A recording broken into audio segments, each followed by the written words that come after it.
rolled out in the state of California. This might mean your phone goes off saying earthquake shaking is about to happen. You might just have seconds to take action to protect yourselves and your loved ones. So if you get an earthquake alert on your phone, immediately drop, cover, and hold on and take that protective action.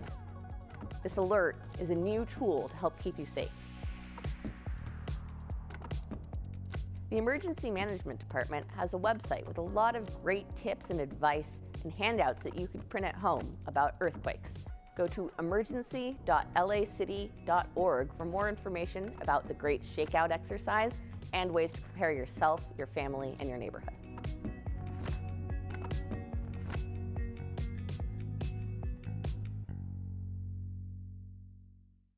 In its efforts to improve the health of citizens and the environment, Los Angeles is planting trees around different urban areas.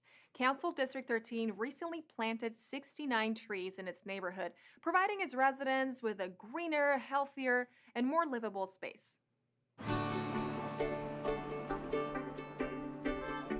We are out here celebrating the planting of 69 trees in one of the busiest transit corridors in Los Angeles. There is such a need for an increased tree canopy.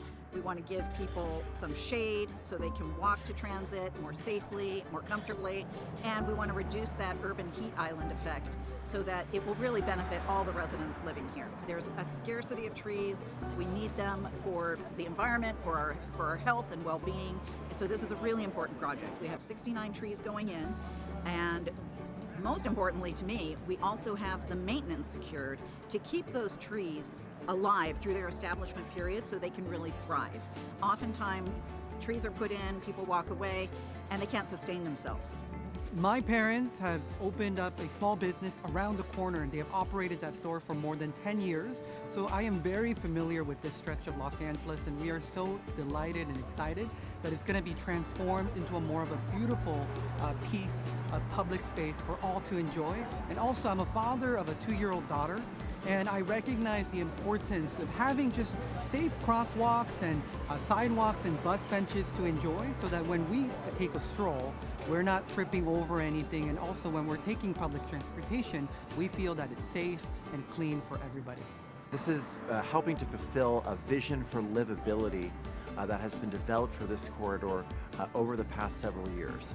In addition to the trees, we're going to be installing new bus shelters, bus pads, pedestrian lighting, and high visibility crosswalks. So when all of this is done in 2023, Santa Monica Boulevard over a pretty long stretch is going to be a lot more walkable and a lot more livable for people who are here.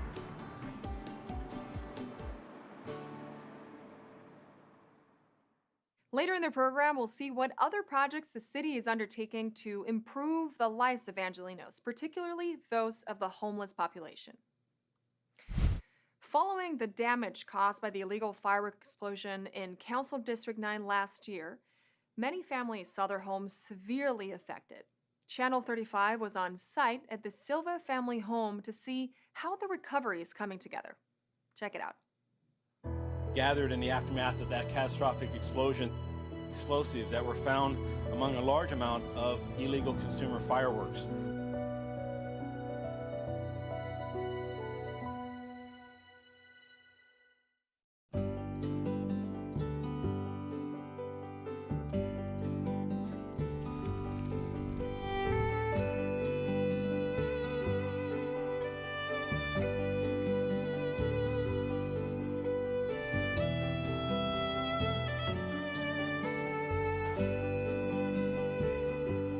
Well, this is an exciting day. We're going to be moving the Silva family back into their home. As you see, it's been a complete renovation. Every room, making sure that they have all the conveniences possible. We care about what happened and about their livelihood and their progress after.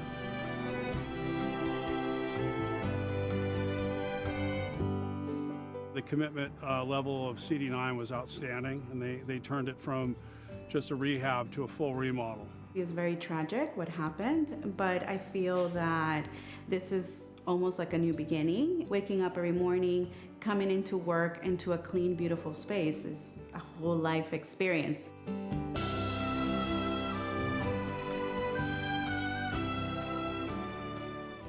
just hope that you and your family are going to be pleased. We spared no expense, wanted to make sure that we provided best material, best quality, best workmanship, and the best creative spirit in making this space a home again. We can't wait to move back in. Thank you very much, my friend. Thank you. Thank you.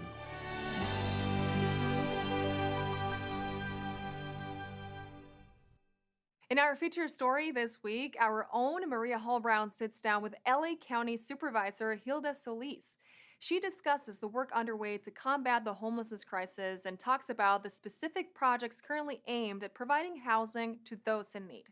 Let's hear this story. Well, you've had a remarkable career, and currently now you are serving the County of Los Angeles. I know you're very deeply involved in the County of Los Angeles Homeless Initiative. Well, the Homeless Initiative came out of the whole Measure H, and so I think there's this whole idea that somehow you can just move people off the street, put them somewhere, and they're going to be okay, but it doesn't work that way. It takes time.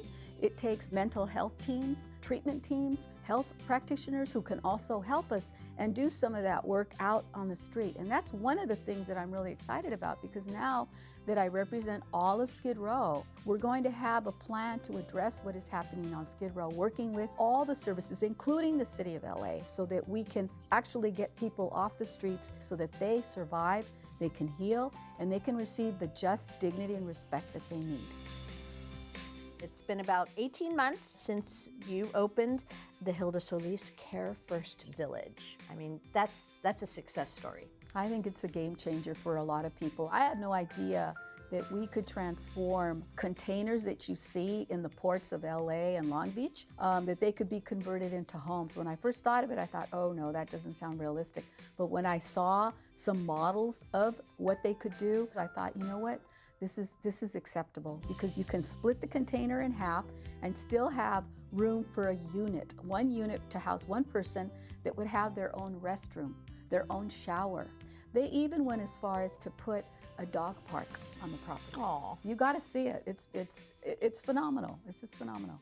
And along with what you said, you know, obviously there's a need. And one of the opportunities might be sitting right outside of downtown with the LA General Hospital. How's that plan going? Well, I have been excited about looking at it, because it is, I mean, we're talking about many, many acres of floor space that if we could retool it, put in new elevators, electricity, plumbing, and divide it up into sections so that we could have up to anywhere from maybe 500 to 600 to 700 units of housing, so that we can get people stabilized and hopefully back out in the community. And it's going to take time, and not everyone is going to be able to go back to the community. Our hope is to do that, but to do it with people that even have had lived experience to help draw people to understand, I can empathize with you. I understand what you're going through, and I want to show you what choices, not demand. You can't do that, but you can say, here are choices. And believe it or not, I think we'll be able to do a better job once we kind of put ourselves in that place where we're listening. And I think that's really critical. So yes, the county's here to serve and try to do the best we can. Honor the tradition of Dia de los Muertos in Pacoima. Join the fun of the Happy Harbor Halloween event in San Pedro, or attend a family-friendly Halloween safety event in Council District 9. All this up next on Things to Do.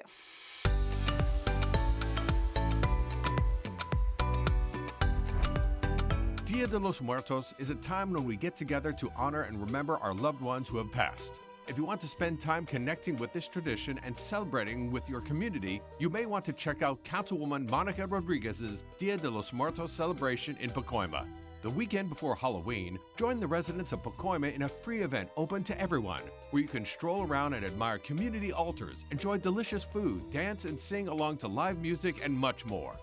Dia de los Muertos in Pacoima will take place at the Pacoima City Hall on Saturday, October 29th from 12 p.m. until 8 p.m.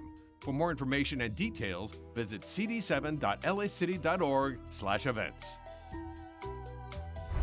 Are you the type of person who likes to celebrate Halloween while feeling the gentle touch of the ocean breeze? Then the Happy Harbor Halloween event that the Port of LA is holding may be the treat that you deserve. This free event, which welcomes all people, will include an entertaining marionettes show, creative face painting, games for the younger ones attending, and arts and crafts for those who want to let their inner artist come out for Halloween. Happy Harbor Halloween will take place at the Wilmington Waterfront Park Town Square in San Pedro on Saturday, October 29th at 11 a.m. For more details about this event, visit portoflosangeles.org. Looking for more fun Halloween options? Check out the free family-friendly Halloween safety event in South LA, where kids can have a blast rocking their Halloween costumes while also learning about traffic safety.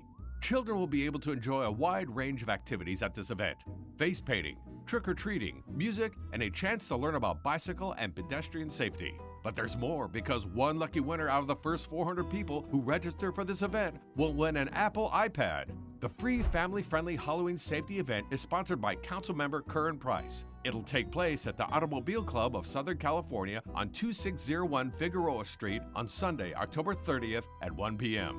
For more information and to register, visit cd9.lacity.gov/calendar. And that's a look at some things to do.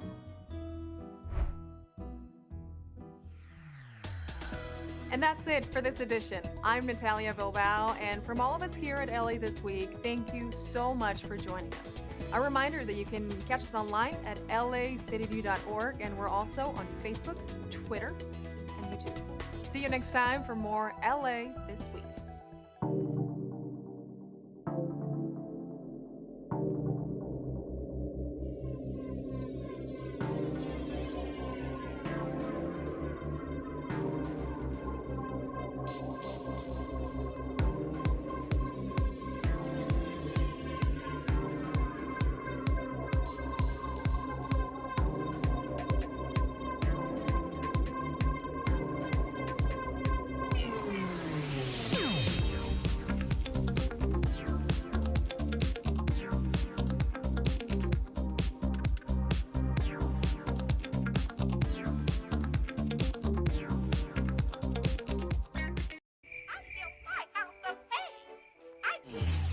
Not it. Not it. Again?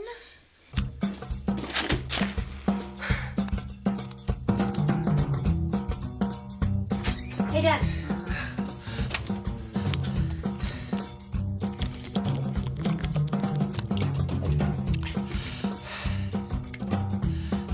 Dad.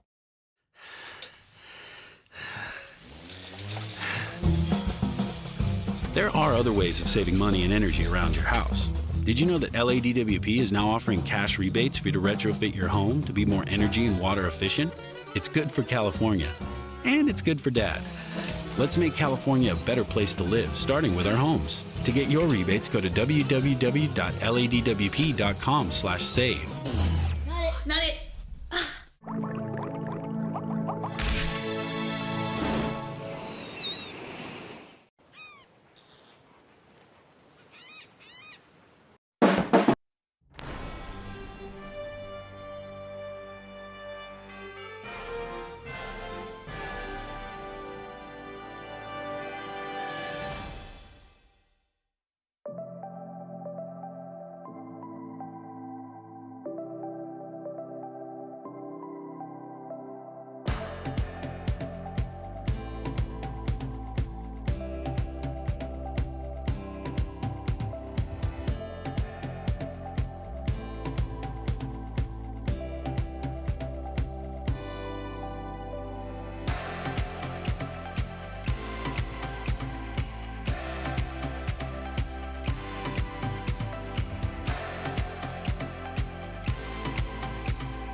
Good morning, everyone. Welcome to this meeting of...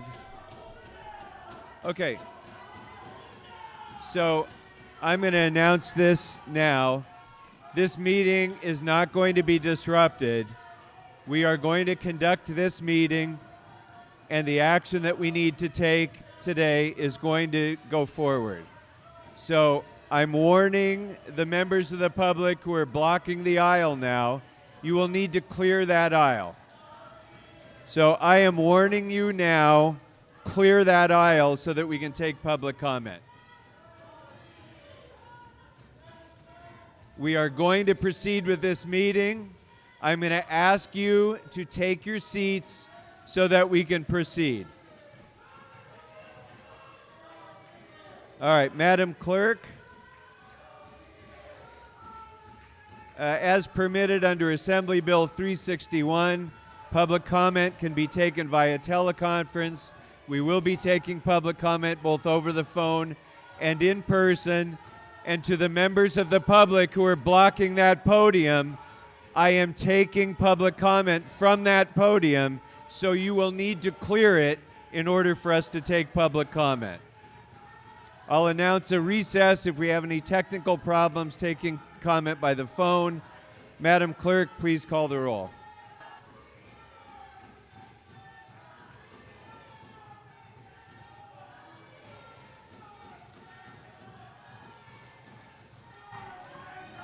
Blumenfield, Bonin, Buscaino, Cedillo, absent, De Leon, Harris Dawson, Hutt, Koretz, Krikorian, Lee, O'Farrell, Price, Rahman, Rodriguez.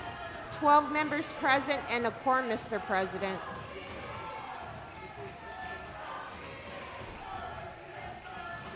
Very good. First order of business, please. Approval of the minutes of October 25th, 2022. Councilmember Rodriguez moves. Councilmember Price seconds. Next. Commendatory resolutions for approval.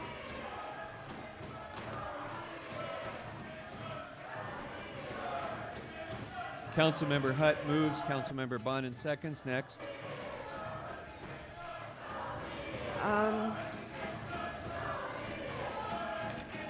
Items 1 through 20 are items which public hearings have been held. The committee reports for items 13, 19, and 20 have been submitted and are available online. For items 19 and 20, additional community impact statements were submitted from the following neighborhood councils: Mid-City, Voices of 90037, Tarzana, Lincoln Heights, Los Feliz, and East Hollywood. Items 21 through 29 are items which public hearings have not been held. 10 votes are required for consideration.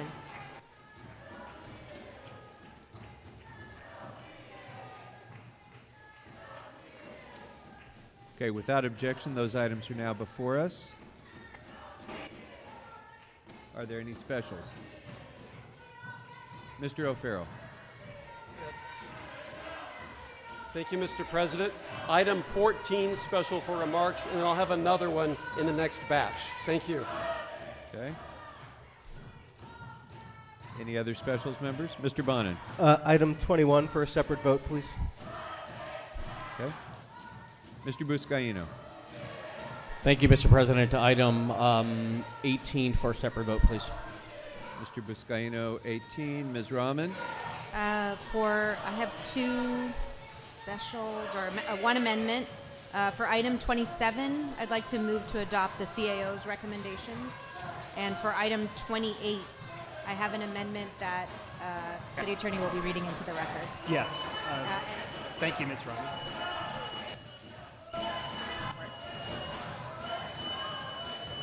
So I missed the last bit of what you said, Ms. Rahman, but I'll read in the amendment for 28. Okay. Thank you. So the motion is I move that the matter of the CAO revised 13th COVID-19 homeless roadmap report and funding recommendation, item 28 on today's agenda, be amended to as follows. So amend recommendations 8, 18, and 32A in the report and replace as follows, and I'll read it off so it's clear what the changes are. So for 8, approve, and the dollar amount is changed to $2,340,761. And at the end of 8, in addition to little a and b, there's now little c, $500,000 to Travel Lodge / Normandy. For recommendation 18, it's transfer up to, and this part is new or revised, $129,307.40 of previously approved funding contractual services. The rest is unchanged. For item or recommendation 32, for 32A Romanet 4, add at the end and Travel Lodge / Normandy. And then I further move that the following recommendation be added to the report.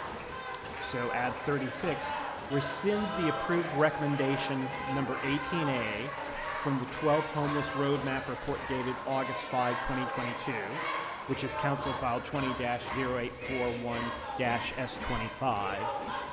And 37, also added, approve up to $330,604.41 from AHS-GCP Fund Number 156, account number 000931, to the BOE Special Services Fund Number 682-50, account number 50 VVIA, salaries and mileage for Homeless Roadmap to reimburse fringe benefit costs associated with the construction costs of the previously transferred interim housing sites as follows. A, transfer up to $330,604.41 from the BOE Special Services Fund Number 682-50, account number 50 VVIA, salaries and mileage for Homeless Roadmap to reimburse fringe benefit costs associated with the construction costs of previously approved interim housing sites as needed.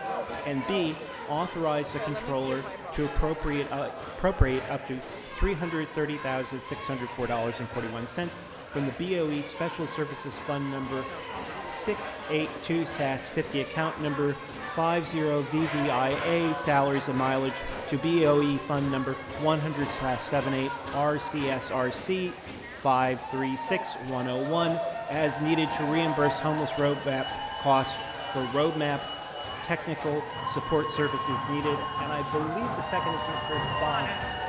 Mr. Bonin, can you confirm that you were seconding Ms. Rahman's motion? Yeah. Thank you.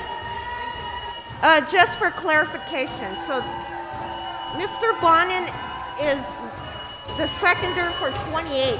Who is the seconder for 27? Oh, so Ms. Rahman, is Mr. Bonin the seconder on 28? I believe it was Councilmember Koretz, if I'm not mistaken. Did you sign it? You did sign it? Oh, okay, great. Okay. Sorry about that. Okay, is that I was for misinformed. 27 or 28?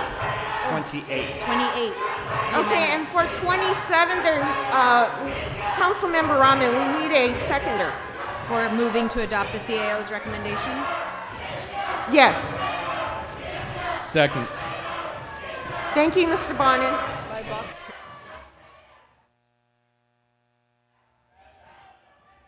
Mr. O'Farrell. Thank you, Mr. President. Yeah, I also want to call 23 special for remarks, and a substitute resolution is being circulated to move the date from 2022 to 2024. Okay. Thank you.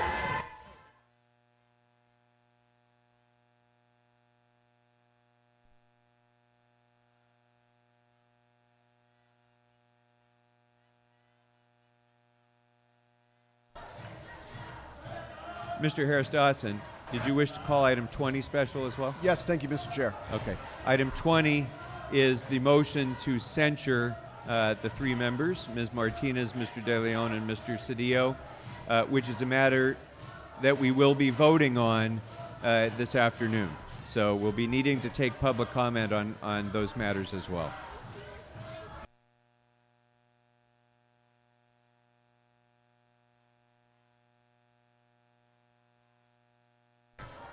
And Mr. Harris Dawson, for clarity, 19 and 20, yes, both sir. you're calling Yes, special. both. Thank you for the committee report. All right, is there anything before us now that we're ready to vote on? Madam Clerk? Yes, Mr. President. So council may now vote on items 1 through 13, 15 through 17, sir. All right. Those matters are now before us. Members, let's go ahead and open the roll, close the roll, and tabulate the votes. 11 ayes.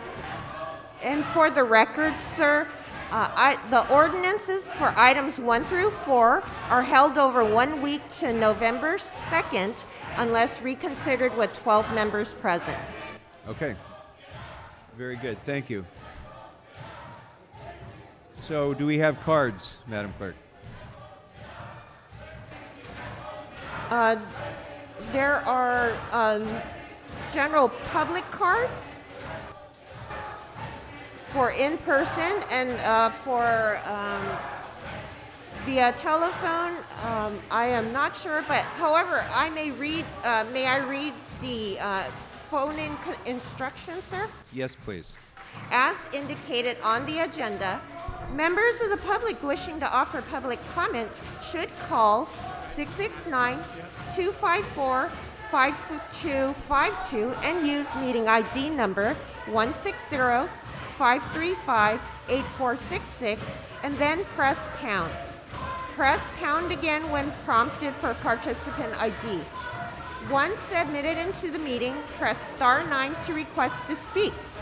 When it is your turn to speak, an automated Zoom voice will ask you to press *6 to unmute.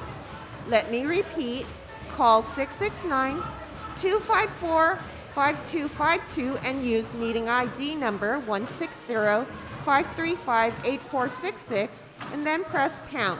Press pound again when prompted for participant ID. Once admitted into the meeting, press *9 to request to speak. When it is your turn to speak, an automated Zoom voice will ask you to press *6 to unmute.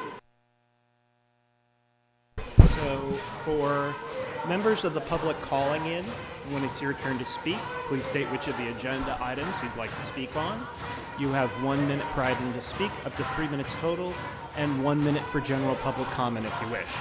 Please speak to the items before beginning general public comment. We'll All right. tell you when your time's up. Thank you very much for that call-in advice. I'd like to go first to those members of the public who are here who would like to speak. And I'm going to, again, instruct those who are blocking the podium to make room for the members of the public who would like to speak. Our first speaker is Aurora Pedro. Aurora Pedro, please come to the podium.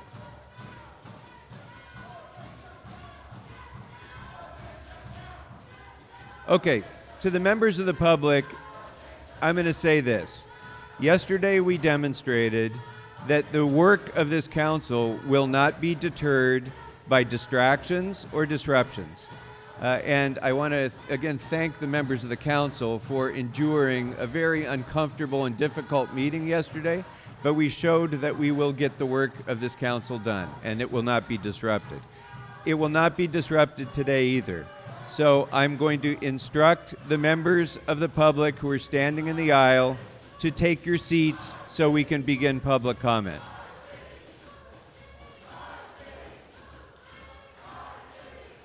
All right. Those of you who are standing in front of the podium are now disrupting this meeting, and I'm going to ask the sergeants to please ask those members of the public to take their seats so we can begin the meeting and take public comment. Because the people who are here now are actively interfering with our ability to take the public's comment in this meeting.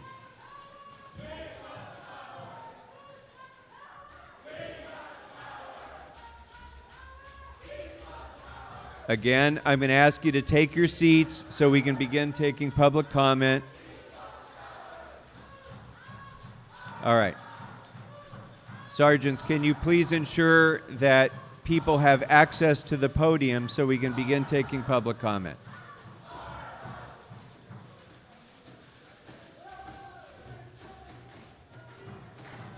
And I'm again going to call Aurora Pedro to come and speak. Aurora Pedro, come up to the podium so you can speak.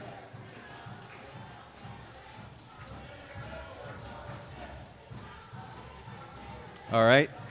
Our next speaker is Genesis Eck. Genesis Eck, if you can come to the podium to speak.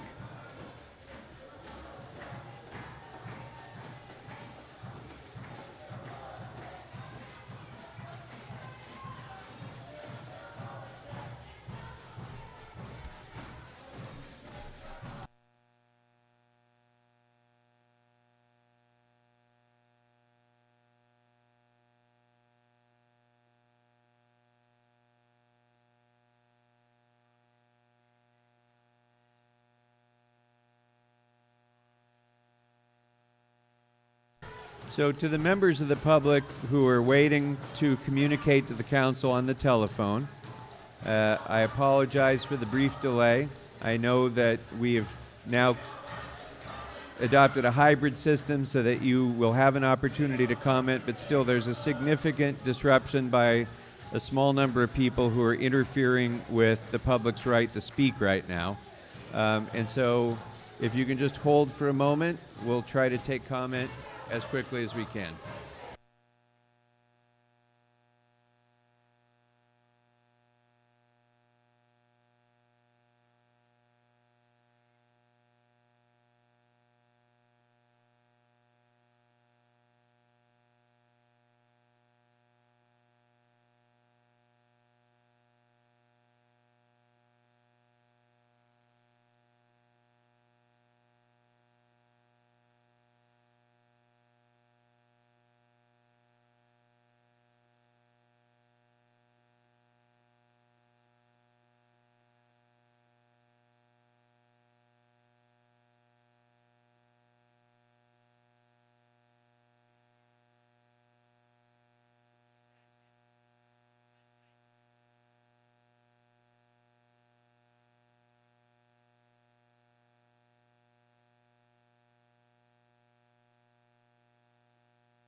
Okay, I'm going to try calling a few more speakers because I think some of the folks who are standing at the podium might be among the speakers who wanted to speak.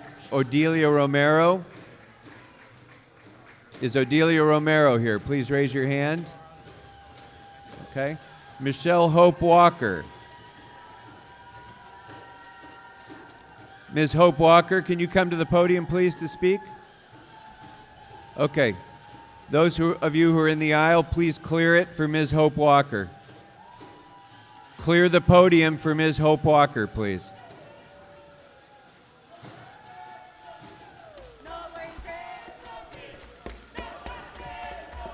All right. You wanted to speak on general public comment? I'm doing number 19 and public comment. Okay, you have 2 minutes. Okay, on number 19, homelessness. All those policies need to be looked and reviewed again because the people that talked about racism were a part of some of the past things. And they are a part of why some of the people are still outside on the street. I'm Michelle Hope Walker, Justice for Black Women in LA. Part of the reason why it's majority black people homeless out there on the street is because of the racism that is going on in policy making. I stand with these people that do see how serious that racism is, even in homelessness, even in decision making about land. These are policies. Racism kills black people. And so therefore, we need everything reviewed. Everything reviewed. Again. Thank you very much. Thank you very much. Our next speaker is Luis Lopez Resendiz.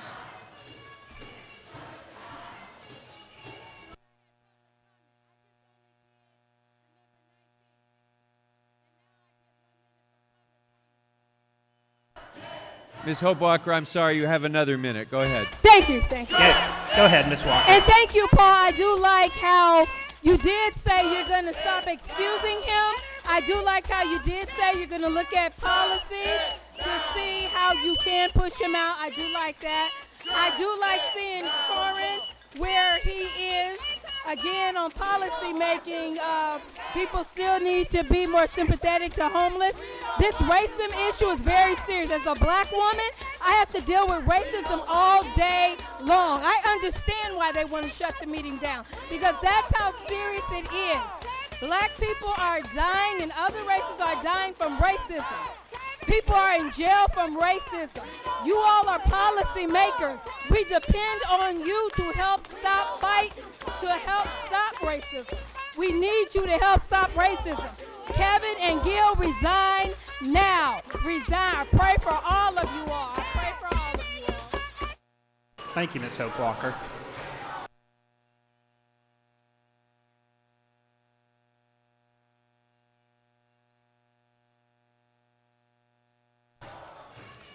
All right, our next speaker is Genesis Eck.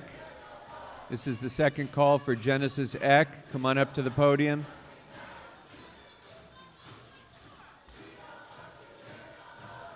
All right, Ms. Eck does not want to speak.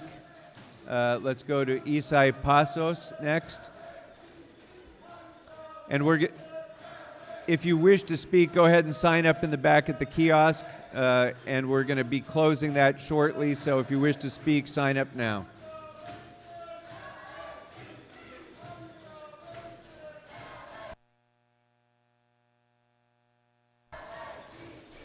All right, is Isai Pasos in the room?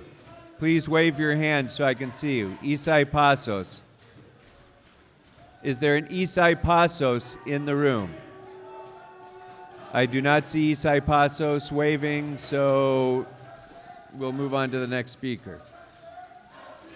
Luia, is there a Luia?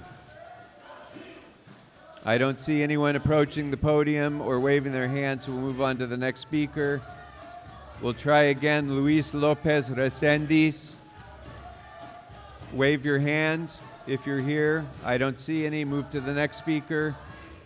Odilia Romero. If you're here, come on to the podium. Okay, move to the next speaker. Ms. Hope Walker has already spoken. Move to the next speaker.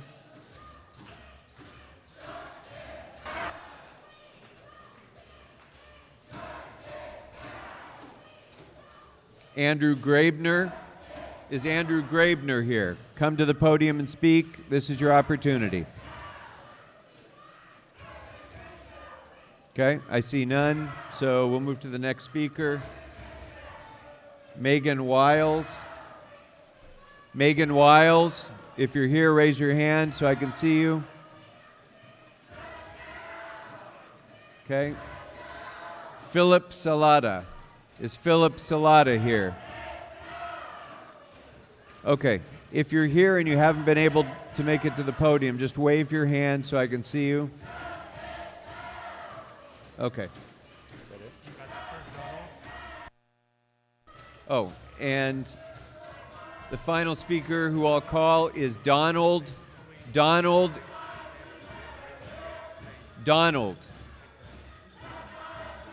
Okay, if Donald wants to wave your hand so I know you can come to the podium, otherwise that's it. So that's all the public speakers we have, so that'll be all the public comment we'll be taking in person. We'll go next to the phones. So let me just repeat for the public that's dialing in, Mr. President, that the items that will be open for the public to speak on will be items 19 through 29. You have 1 minute per item to speak, up to 2 minutes total if you wish. Please start with the items. We'll let you know when your time's up. As I always say, if you're listening on multiple devices, please turn down the volume on the other devices as soon as your turn to talk. There's a time delay and there's feedback, and it causes a great deal of confusion. Also, for the public, if you're dialing in, please keep one ear to the phone. Because of the time delay, we want you to hear right away when it's your turn to speak. So that you'll press *6 right away. It's because of those. And with that, Mr. President, we can take public comment over the phone because we've closed it in the room at this point, as you say. All right, let's go ahead and take the first caller, please. Members of the public, we're now taking public comment. We want to hear the members of the public who are calling in. I'm going to ask you again, don't disturb this meeting so that we can take public comment. Caller, please state the items you'd like to speak on. Good morning. Items 11, 19, 20, 21, 23, and general public comment, please. Okay, so you have 3 minutes for the items. I think you said 11, but we voted on it. But you can talk about that in general public comment. So you have 3 minutes for the other items you listed, and then 1 minute for general. So please begin. Okay, I won't use all that time. This is MJ King, CD14 resident. Item 11 should have been on the agenda. It's CD1, and it's disgrace Councilmember Cedillo's motion. He's currently taking a paid vacation on taxpayers' dime. On items 19 and 20, KDL, Cedillo, and Martinez need to return their paychecks and pensions to the taxpayers. They should not be continuing to draw a salary while they are not serving their constituents. 21 is motion by Hutt, who was put on this board by Martinez, Cedillo, and KDL, and should be removed. Vote no on anything 4118 related. Everyone on this board knows that 4118 only exacerbates the homelessness crisis. It increases LAPD violence on our most vulnerable neighbors, which you don't seem to care because of what you are doing to our community members who are in chambers right now and attend every meeting. You stick the LAPD on them when you don't like what they're saying. 4118 wastes tax dollars that could go towards actually helping folks out of homelessness. Item 23, KDL should not be in any motions. He is not participating. He is not a participating member of City Council. Just before he skipped yesterday's meeting, KDL told KBLA that he won't resign because his constituents won't have a voice. That if he resigned, it would take you too long to replace him, and we wouldn't have a voice on City Council. What about the last 2 weeks? What about now? We don't have a voice on City Council now because Kevin is taking a paid vacation, praying that this will all blow over. How long will this vacation last? 58 days so he can come back into office for a day to keep his salary and then right back to paid vacation for another 58 days? How much longer will we have no voice in the city because Council Member De Leon refuses to resign? That's a misuse of funds. We did not elect him to get paid vacation for the next 2 years. And to be clear, participating in strategic city planning and redistricting to disenfranchise Black and Indigenous communities and renters for personal power, that does not represent me as a CD14 resident, nor does it represent my neighbors. KDL must resign. Thank you very much.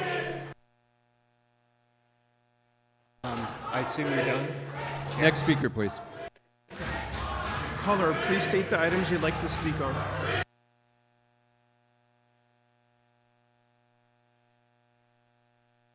Greetings. Hi, which items would you like to speak on? Hi, which items would you like to speak on? 19 through 29. Okay. And public comment, please. So you have 3 minutes for the items, followed by a minute for general. Please begin, speaker. Okay. First of all, the agenda for 19 concerning Nuri Martinez and Alexander Leon, for their resignation, that's not really important.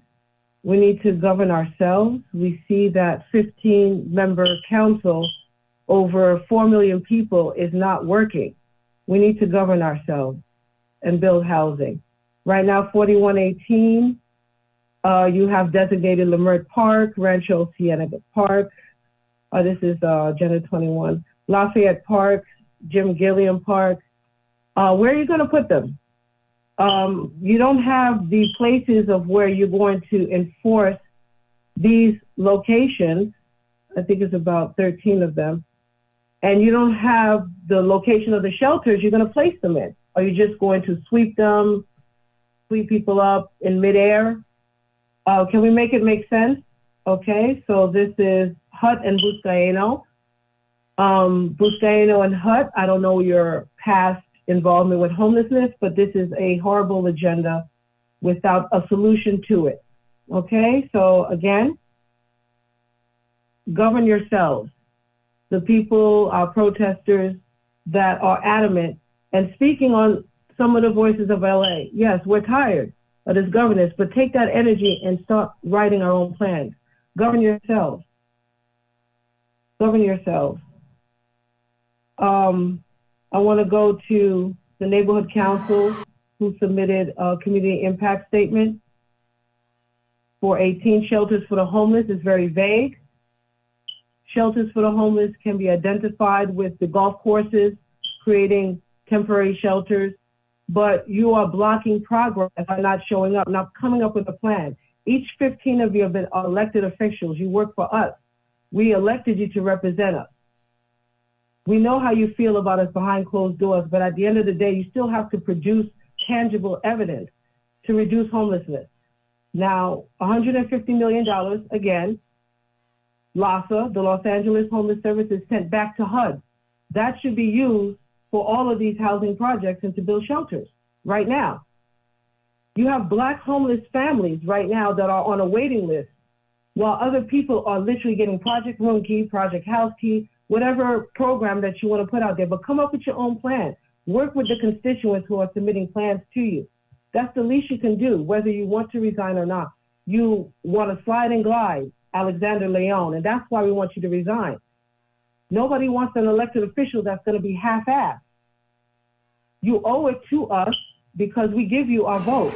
But what do we have in return for it? Okay, public comment? Yes, please go ahead. So we would like this 15 body to elect a housing committee by the people for the people. You guys are incompetent.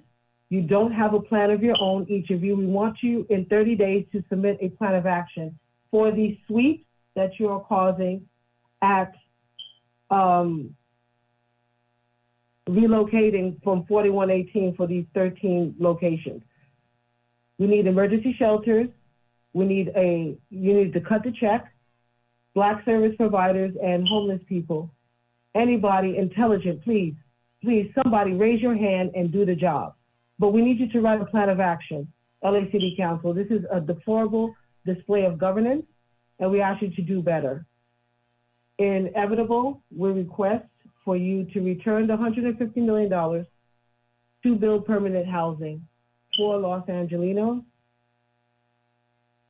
Thank you very much, Speaker. Appreciate your Thank call. you. Next speaker, please. Caller, please state the items you wish to speak on. Yes, can you hear me? We sure can. Which items would you like to speak on? 18, 21, 23, 26, 27. Okay, so 18. And general public comment. Okay, so 18, it's not open for public, but all the other items give you 3 minutes anyway. So start with the other items you listed from 19 on, and then we'll give you a minute for general. And you can talk about 18 during that point. So please begin. Okay, 21, 27, 26. Basically, it's all about the homelessness. I'd like to notify the public that item 21 is about clearing the parks, several parks across Los Angeles, that you will no longer be able to camp and store your property and live in. It will be putting the parks back to the people, which is important. There's plenty of space for people to camp out and live on the streets. So I guess we're drawing the line. The parks are going to be returned to the people. Sorry to the left-wing communist wacko Mike Bonin. And I'd like to see if there can be an amendment that also schools, 250 feet from school entrances, so the kids don't have to walk on human feces and needles and watch people being shooten up and perhaps being assaulted by crazy homeless people. I think they should have that feeling of safety. Tiny homes, 26. I'm for tiny homes to help solve the problem quickly, and because the homeless crisis is out of control. Now, maybe you remember that guy Zuma Dog. Maybe you remember Zuma Dog. He used to show up all the time and warn you that you're going to have to call in the National Guard to address the wave of homelessness, because all you were doing was building luxury condos for billionaires, driving out the middle class and driving out business, becoming totally unfriendly to anything positive, and that it was going to create a wave of homelessness. I remember he said that, so he was right Look what happened. Now you don't know what to do. Now instead of building luxury condos, you're trying to build tiny homes. Okay, so I think I make a motion to build a statue to Zuma Dog right there in the city council chambers so you can look at it and think, gee, what would Zuma do instead of fucking up the city beyond anything you're going to be able to fix now? Because here's the problem. You can do tiny homes, you can clear the parks, and then item 27 is $55 million, you know, for some homeless to keep some building open, okay? So you can do all these measures, but I'm here to, Zuma Dog is here to say, he would say that the homelessness is here to stay. Anything you can do, merely drip in the bucket. We have Karen Bass and we have Rick Caruso, and they both have plans to reduce homelessness, but I'm here to say nothing but drips in the bucket. The homeless crisis of people living on the streets and dangerousness is now a given, here to stay for the city of Los Angeles due to the incompetent nincompoop jackasses. And you know, Zuma Dog still is not sure if you did it on purpose or if you're just a bunch of dumb fucking idiots. But either way, the one city of angels that hosted the Olympics, the Jewel Diamond City, is now going to be... You can go into general if you wish, Speaker. Yes, thank you. I'm here to say that I support Rick Caruso for mayor of Los Angeles. Karen Bass is just a dumb nincompoop. Oh, I'm going to build coalitions. I'm going to get parties together to agree. I'm going to go run for church pastor. Okay, we need a leader that can take charge and make stuff happen. Karen Bass is just a career politician that just talks and talks and nothing gets done and nothing will. She support when the dictator of Venezuela, what's his name? She has not done anything, and she will not do anything. She's a left-wing communist that's going to make the city worse. Okay, oh, well, now because Kevin De Leon said some racist stuff, oh, we need a mayor that's going to heal. A mayor that's healing needs do nothing. Okay, we don't need coalitions. We don't need to get opinions from all sides. Rick Caruso will take charge, even though nobody likes Rick Caruso because he's an arrogant billionaire asshole, but at least the guy can step in there and knows what to do, and he'll do it. Okay, we don't need opinions about what to do. We all know what to do. We need it to get done. And I'm of the belief that only Rick Caruso of the two will be able to do anything. I still don't believe that Rick will even be able to do. Thank you. Thank you, Speaker. Thank you. Next speaker, please. Caller, please state the items you'd like to speak on.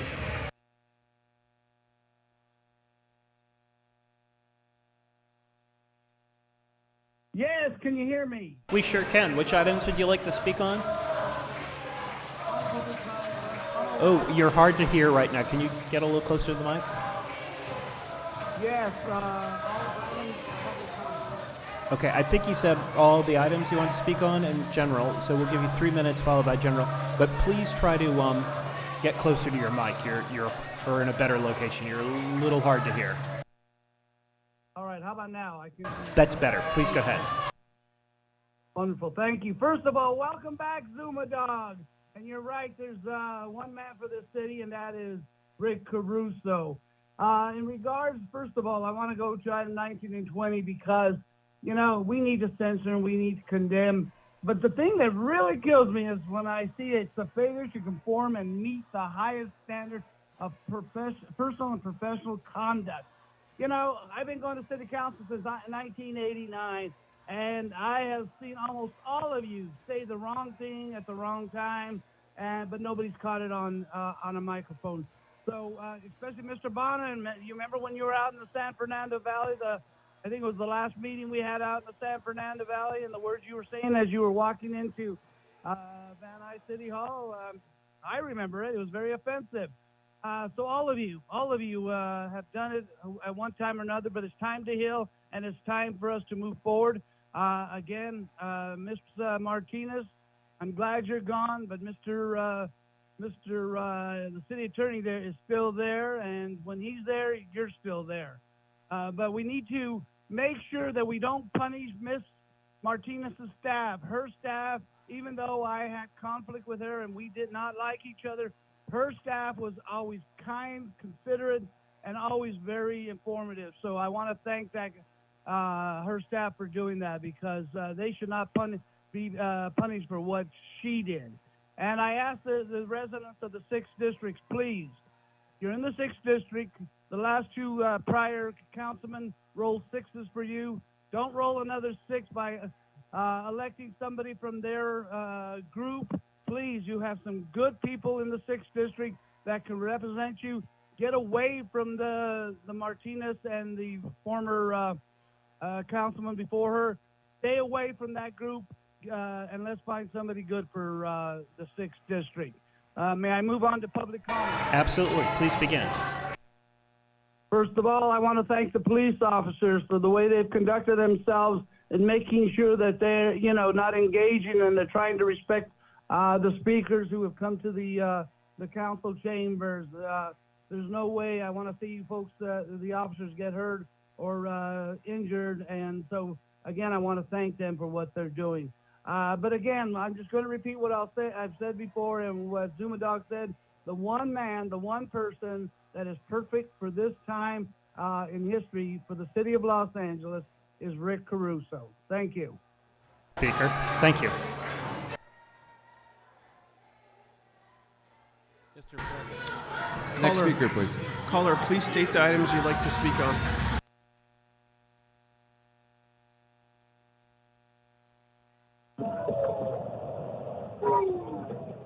Hi, Speaker. Which items do you want to speak on?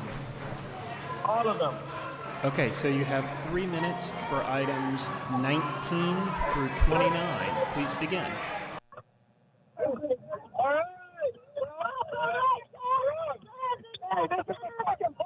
Speaker, Okay, you're that's breaking up. inaudible, so let's go ahead and cut off that speaker and go to the next speaker, please. Caller, please state the item you'd like to speak on. Hi. Hi, which items would you like to speak on? Ooh, you're really hard to hear. Can you get closer to your mic, please? Yeah. I'm here to represent my neighborhood council on items 19 and 20. We have a filed community impact statement. Are you the designated representative for those districts for the impact statement? Reseda Neighborhood Council for 19 and 20. So, yeah, are you the designated representative to present? I'm one of them. Okay, so let's start with the one for item 19. If you will set the clock for 5 minutes, we just ask that you please not be repetitive, and then we'll go on into 20. That's fine. It's the same statement for both items. So I Great, can do perfect. both So, items. all right, so please go ahead. We'll restart it for 5 minutes. Thank you. The Reseda Neighborhood Council calls on council members De Leon and Cedillo to immediately resign from the Los Angeles City Council, as Nuri Martinez has now done. As widely reported by the LA Times and Knock LA, all three council members engaged in a abhorrent conversation that disparaged and disrespected council member Mike Bonin and his family, other city council members, the Black community, the redistricting process, and Angelinos everywhere. These council members should take ownership of their vile and inexcusable actions and immediately resign.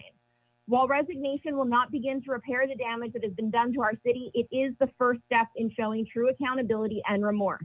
Los Angeles cannot begin to heal while these two remain in power. In the event these two council members fail to see the urgency of the need for their resignations, the city council itself has a duty to act. The city council must agendize a censure of council members De Leon and Cedillo if they fail to resign. Neighborhood council leaders expect a unanimous vote on these censures. Anything less is tantamount to an endorsement of anti-Black racism, violence against children, gerrymandering, and power brokering and backroom deals in violation of the Brown Act. Make no mistake, the current situation is not merely a matter of some errant words spoken in frustration and taken out of context. Instead, the portions of the recording already released are evidence of intentional violation of the law during the redistricting process. Specifically, Section 5 of the Voting Rights Act requires that redistricting changes can be proven to not have a discriminatory purpose or effect. In the recording released and commented on by the LA Times, we see clear evidence of an overt discriminatory purpose in redistricting proposals, which were subsequently adopted. This opens up the city to liability and makes urgent the need for a truly independent redistricting commission.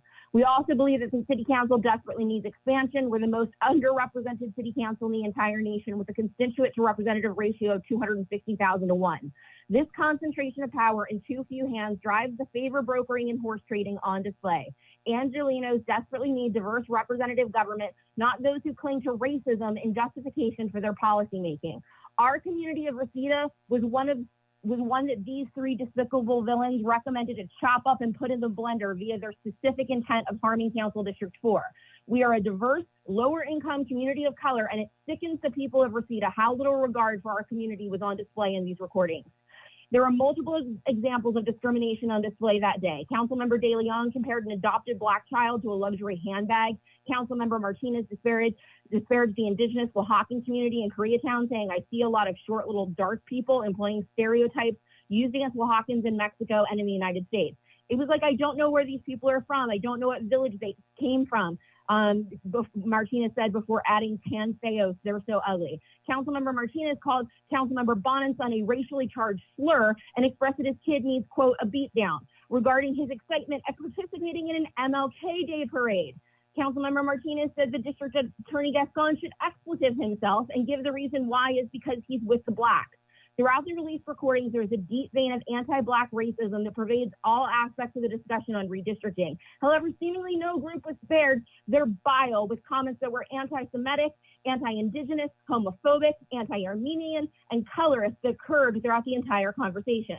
Neighborhood council members once again call attention to the unusual circumstances in Council District 10. The choice by CM Noreen Martinez to employ Herb Wesson, who was clearly barred from holding the seat by the city charter, exposed the city to liability and disenfranchised the residents of Council District 10, all in pursuit of her own power. When community members and council members called out the swift appointment of Heather Hutt as a backroom deal or puzzling, they were accused by CM Martinez of not wanting to see a Black woman in power. We now know that this appointment was the result of power broking whose purpose was to benefit CM Martinez, not the stakeholders of Council District 10.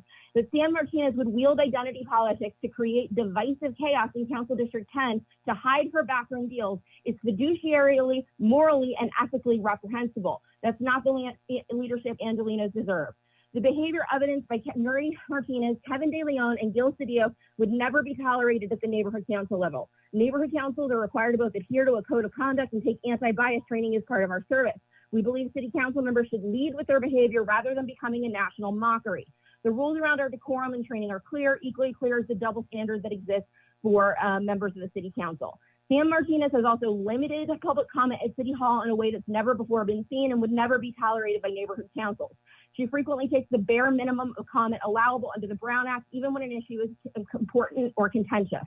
Her divisive and contemptuous attitude towards the public has radiated into the council during her tenure as president, creating an environment where casual racism is accepted without question and systematic racism can flourish.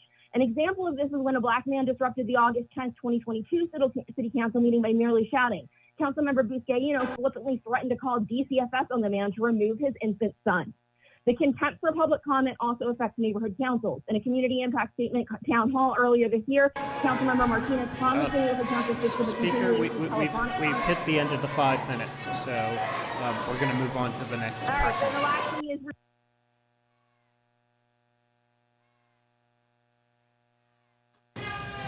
Caller, please state the item you wish to speak on.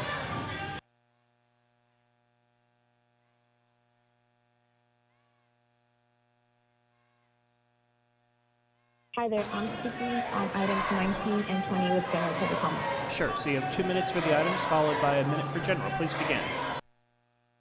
Good morning, Council President and Council members. My name is Jacqueline Romero with the Los Angeles Area Chamber of Commerce and calling on behalf of the 503,000 businesses in Los Angeles.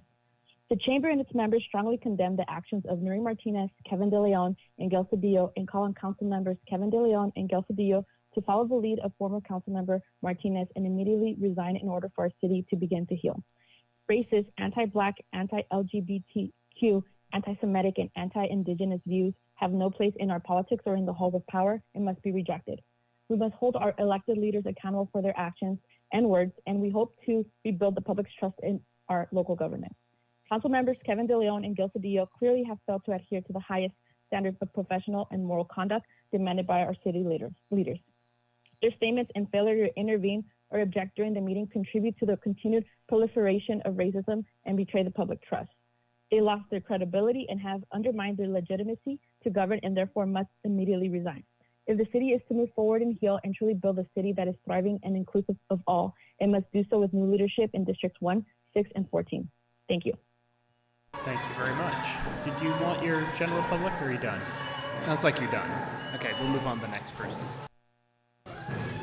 Caller, please state the item you'd like to speak on.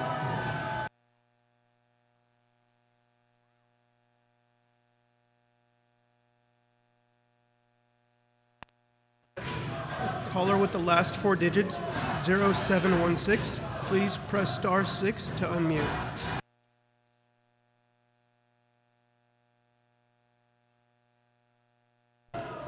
Are you there, speaker? If so, please press star 6 right away, or we'll have to move on to the next speaker. Okay, I think we should move on to the next speaker.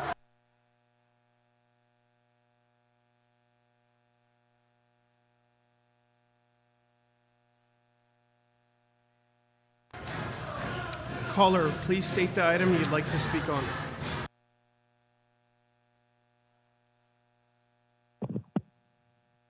Hi, you there, speaker? Oh, the person hung up. All right, so we'll move to the next person. Caller, please state the item you'd like to speak on.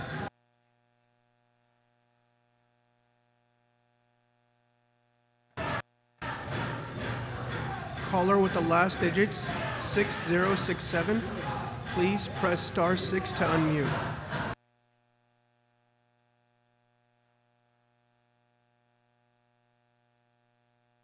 Okay, so speaker, if you're there, please press star 6 right away. Otherwise, we're going to move on to the next speaker. So I think we should move on to the next person. Caller, please state the item you'd like to speak on.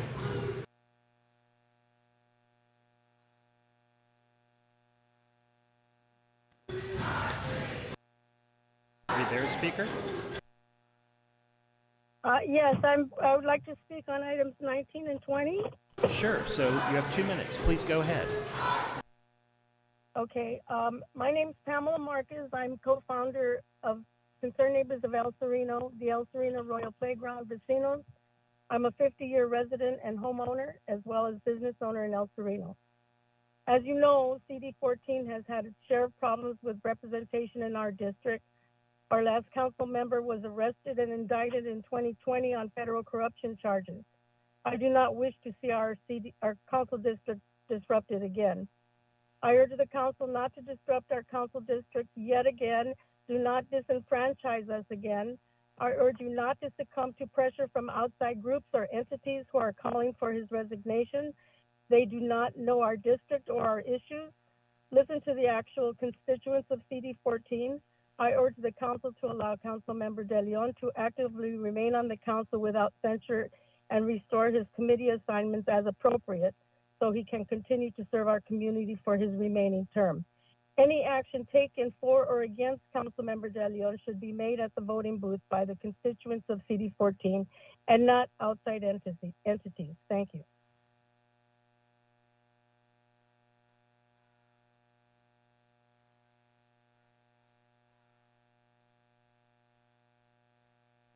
Are you there? Yes. Hi, which items would you like to speak on? Items 19 and 20. So you have 2 minutes. You didn't speak already, did you? I did. Oh, you spoke already. Okay. So we'll move on to the next person then. Thank you. Caller, please state the items you'd like to speak on.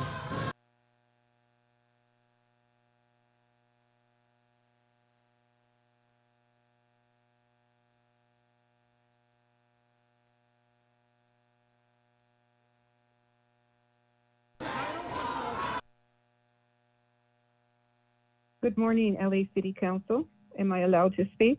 Yes. Which items did you want to speak on? Yes, items 19 through 29, and also for the general public comment, please. Okay, so you have 3 minutes for those items. Start with those, and then we'll give you a minute for general. So please begin. I, Susanna Betancourt, have lived in Boyle Heights now for 60 years, and I represent over 200 Boyle Heights Neighborhood Watch members in a 20-block radius of Hollenbeck LAPD. We continue to have full faith and trust in our council member, Kevin De Leon. Therefore, we strongly recommend a no vote on censuring and the call for his resignation. In the last 2 weeks, the media and protesters have focused on constitutional right and alleged infringement violations, yet not allowing Kevin De Leon his due process without fully evaluating the illegally obtained audio. And you can, once you listen to it fully, you will realize that Kevin did not make any racist comments, as it is not his character. Those of us who have known him for over 25 years in the assembly and the state levels, I myself have known him in the teachers' unions, especially with CTA, our California teachers, which are over 300,000 teachers, and we represent students as well of all multiracial nationalities. Kevin has always been supportive of all of the racial groups, and teachers have always appreciated his assistance in making sure that we were represented well at all the different levels, even at the national level. There has been no evidence of gerrymandering. There has been no criminal charges filed. The public and the neighborhood councils need to listen to those recordings as to who actually said what, and allow the city attorney's office, LAPD, to do their full investigations prior to your final rulings. Our true empathy to the inappropriate comments that were made towards our city member, our council member, Bonin, and his beautiful son. And we do not condone any of the unethical and biased references made by others, not by Kevin De Leon. We understand the consideration that you're doing now for removing him from the homeless committee, but you're removing someone who has been doing outstanding work this last year, who has housed hundreds and thousands of unhoused El Sereno, Eagle Rock, Highland Park, and even Skid Row residents. You need to really seriously reconsider removing him from that homeless committee. In fact, right now, there's a tiny homes project in Boyle Heights on Mission Road, North Mission Road. And in conjunction with Volunteers of America and LASA, it has been halted this month for over 150 dire additional beds. We participate monthly on our Boyle Heights, our local Boyle Heights Neighborhood Council, whom they drafted a CIS by cutting and pasting other areas' statements and CISs. And they forwarded to City Council while ignoring our true public Boyle Heights comments, which I am trying to share now. Kevin De Leon has well represented over 100,000 Boyle Heights multi-ethnic, constituents, including our LGBT community, in empowering our disenfranchised socioeconomic minority groups, including in representing our Skid Row this last year. So please allow for Kevin De Leon to have full due process, and please listen carefully to the recording. And as you will see that there are no racial comments made by Kevin De Leon. There is no reason to basically remove him from these committees that he has been doing outstanding work. His record is there. All of you have his record for this last year and a half. So please reconsider what you are proposing today. I'm sorry, but I am quite emotional because we are going to be losing a very important representative for Boyle Heights. Thank you, Speaker. Thank you. Next speaker. Caller, please state the items you'd like to speak on.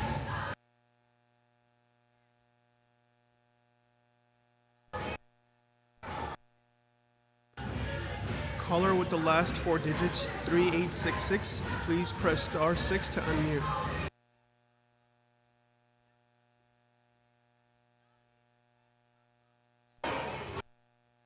Speaker, if you're there, would you please press *6 right away? Otherwise, we're going to have to move on to another speaker. So I guess we should move on.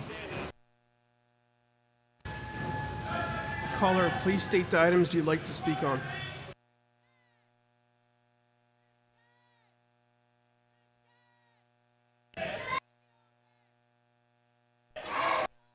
Hi, Speaker. Which items do you want to speak on?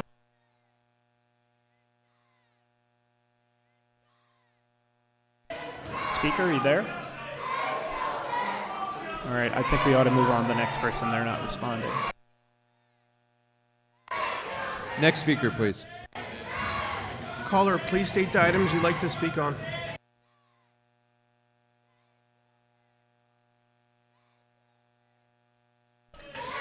Caller with the last 4 digits, 8319, please press *6 to unmute.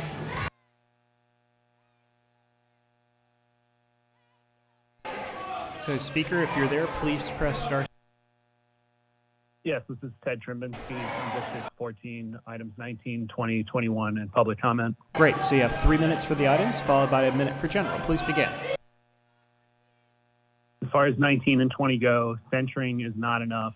I stand with everyone who is trying to disrupt this meeting today. It is so bizarre to see this council move forward like this is normal. The city council must be more creative in hearing and exercising the voice of the public instead of threatening them with sergeants inside of city council chambers. As far as item 21 goes, any new 41A zones are a continuation of the racist ideology that we all heard former and current council members express behind closed doors. Any further expansion of these zones must be stopped. We've already seen how enforcing this policy acts places like Echo Park, Lake, where it has resulted in not only the disappearance but deaths of many of our community members. As far as general public comment, I just urge the council members to listen to the public. You're being broadcast live still. We can see you like not even listening to the public. I know this is an uncomfortable meeting, but it really feels like you're doing below the bare minimum to serve the public right now. I yield the rest of my time.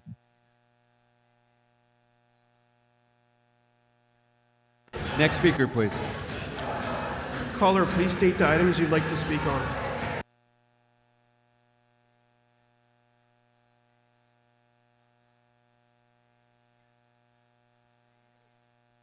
Hi, Speaker. Are you there? Yes, I am. Hi. Which items would you like to speak on? I'd like to speak on 19 and 20. I'm a 45-year resident of Boyle Heights. It is up to CD 14 residents, not you, not the Times, not the media, not other city council members, not other neighborhood councils to decide who should represent us. We voted for him. I support Mr. De Leon, and please do not vote on those measures. I appreciate the time. Thank you very much. That's it. Thank you very much. Caller, please state the items you'd like to speak on.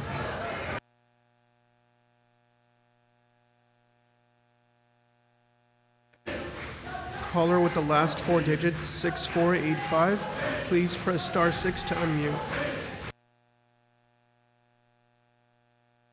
So, Speaker with the last 4 digits, 6485, please press *6 right now. We'll have to move on to the next speaker.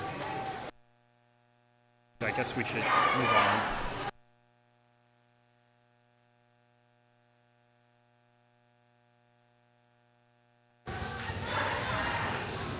Caller, please state the items you'd like to speak on. Hi, I would like to speak on items 19, 20, 21, 26, and general public comment. Very good. So you have 3 minutes for those items, followed by a minute for general. Please begin. Hi, my name is Jordan. My pronouns are she and her. I live in District 5. Anyway, on 19 and 20, yes, censure them, but they need to resign immediately. And if they don't resign, well, Gil Cedillo's going out, so Unisys should be put in early if Gil does resign. But I will say that De Leon should be fucking recalled if he does not resign.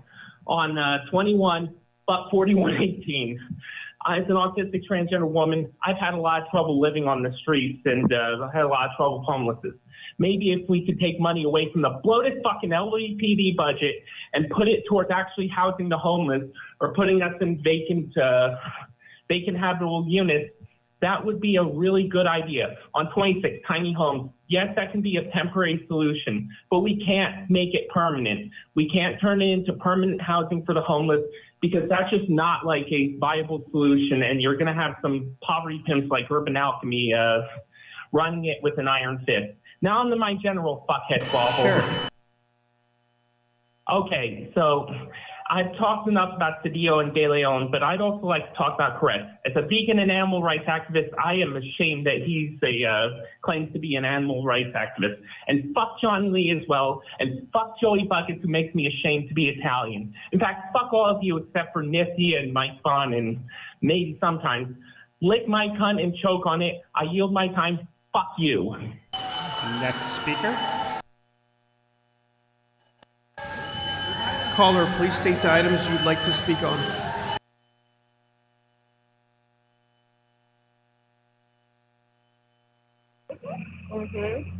Hi, which items do you like to speak on? 19, 20, and 21. Sure, so you have 3 minutes. Please begin. First, I want to start out with the fact that this council is illegitimate, and shame on every single one of you. Bonnet, Nithya, and Marquise and Hutt, shame on you for even being in that meeting. Break quorum and leave now. Shame on every single one of you. You are signing off, and you are complicit in the racism and the anti-blackness that has occurred. And Mike Bonin, that was your son. This fucking meeting should be done. Shame on you! Shame on you! Shame on you! Speaker, you're being repetitive. You want to say anything else? Shame on you! So we're going to move on to the next speaker. Caller, please state the item you'd like to speak on.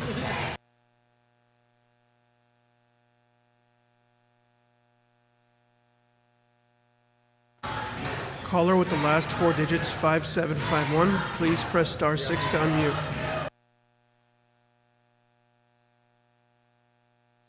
So speaker with 5751, please press star this 6. is my public comment. I'm in the fucking chambers. Here we are. Make some noise! Any of That's you not, want to speak on that's it? not comment, so let's go ahead and take the next caller. Let's take the next caller.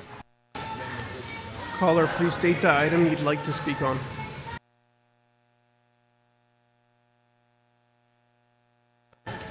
Caller with the last 4 digits, 8142, please press star 6 to unmute.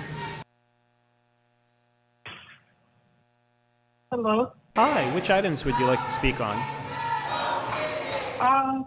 I would like to speak on 5 and I'm sorry, 5 and 9.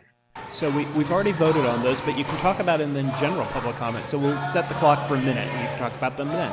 So please begin. You have a minute. Okay. I would like to begin. I am from. I'm a resident of CD14, and while everyone is focused on comments that were caught on tape, I want to focus on the racial justice policies that have been campaigned by Kevin De Leon over his career. This speaks much louder to his character and his leadership than this one mistake. And then I have voted for him in the past, and I would like for him to continue. This is not kind of democratic at all, and I hope that if we're all the same position, we would want our second chance and for our community to decide. I am done. Okay, thank you very much for your comments. And next speaker. Caller, please state the items you'd like to speak on. Yeah, hello? Hi, which items would you like to speak on? For 19 and 20, please, and then for the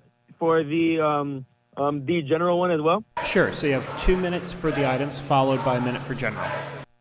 Please begin. All right, thank you.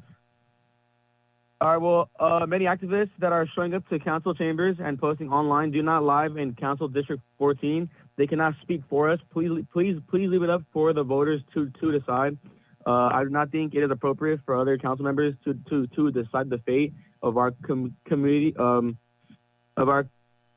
Please leave it up to the voters and community members of Council District 14 We do not want a costly special election that will be paid by for taxpayers such as myself. We have bigger issues like homelessness, affordability, and public safety that I want to spend my tax dollars on. I voted for Kevin DeLeon in 2020 by asking him to resign. You guys are saying that my vote doesn't count.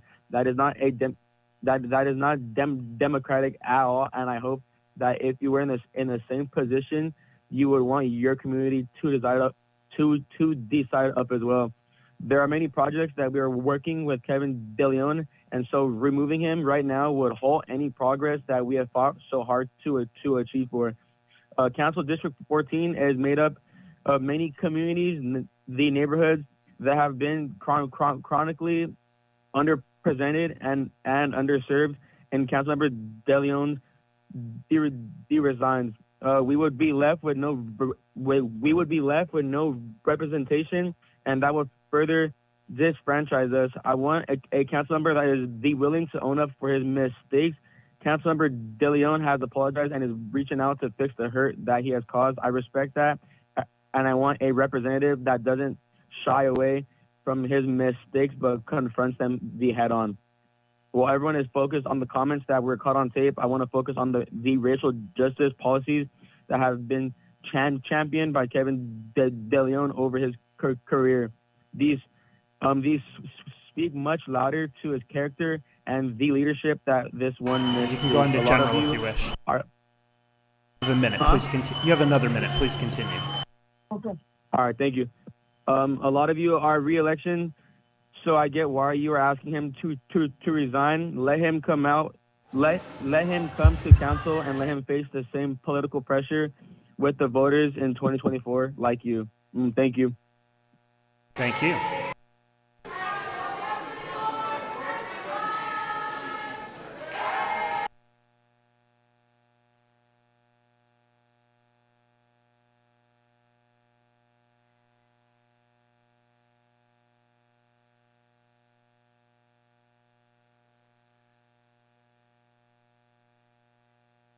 Okay, that concludes public comment. That was our last caller on the queue.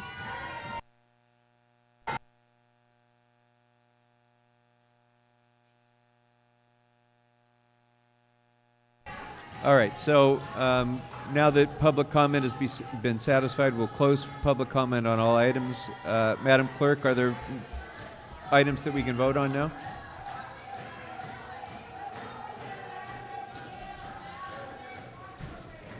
Say it again. I just wanted to see, are there items that we can now vote on now that public comment has been satisfied?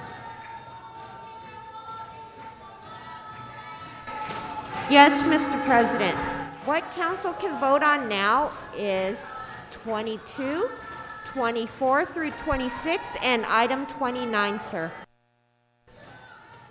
Very good. Those items are now before us. Let's open the roll, close the roll, tabulate the votes. 11 ayes. Okay, we'll go next to items 19 and 20, which we will take up together. And I'd like to call upon Mr. Harris Dawson. Thank you so much, Mr. Chair and members. This morning, the Censure Committee, 5 of us forwarded to the City Council motion to carry out censure of members, former member Martinez, member Cedillo, and member De Leon. We are all aware that in October of last year, they engaged in a conversation which was recorded that sought to dilute the voting strength of black voters, of renters, and of other communities throughout the city. They also made blatantly racist and homophobic remarks about their colleagues, their families, and their constituents. Per Section 209 of the Charter, a censure their conduct and remarks are in opposition to the highest standards of conduct to which we should hold ourselves as members of this council and the community of LA. The scandal is a devastating blow to public trust and corrosive to our governing structure at a time when we face tremendous issues that require full collaboration as the city works to reform redistricting, reform our city, deal with homelessness, and a host of other issues. And so I'll ask my colleagues to affirm the action of the committee this morning to censure those 3 members. Thank you, Mr. Chair. Thank you very much, Mr. Harris Dawson. So thank you to the ad hoc committee for your work this morning. And in case members who are here were not listening, the item that's before us now is the censure of Mr. De Leon, Mr. Cedillo, and Ms. Martinez. And this is a type of motion that has not been brought before this council in recent memory. And this council will now have a serious discussion about that very serious matter. But we're not going to be able to do that with this level of disruptive noise in the room. So I am going to ask the members of the public who are here, you've previously been warned about this, clear the center aisle, please take your seats so that we can proceed with this discussion of the censure of the 3 members that you're here talking about. And as I'm waiting for compliance with that instruction, I'm just going to say this. This council has been incredibly tolerant yesterday and today of the type of activity that would normally lead to the end of a council meeting. And the reason for that is because we have wanted to demonstrate to this city that Mr. De Leon and his failure to resign will not cause this council not to conduct its work. We will continue to do the work of the people of Los Angeles. We will do it no matter how many people come here and chant, "Shut it down." We will do it no matter whether Mr. De Leon resigns or not. We will do this work. So because of the importance of this matter and the discussion we're about to have, I'm going to need to have quiet in this room. And since the members of the public are not complying with that request, we're going to take a recess for a few moments to allow the members of the public an opportunity to quiet down so that we can proceed. If you do not, we'll order a dispersal of the room. So with that, we're going to take a brief recess.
2, 3, 4. This is the media room microphone. Testing 1, 2, 3, 4, 5.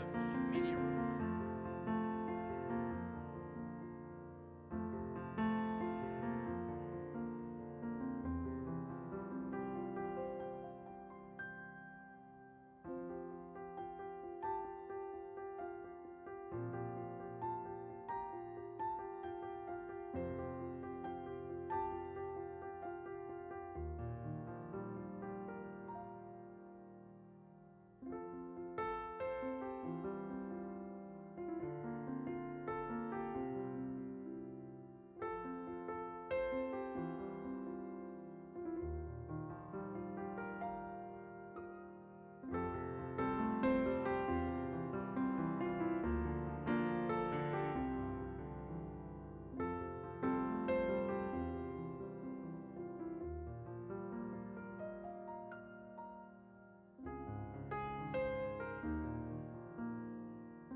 Okay.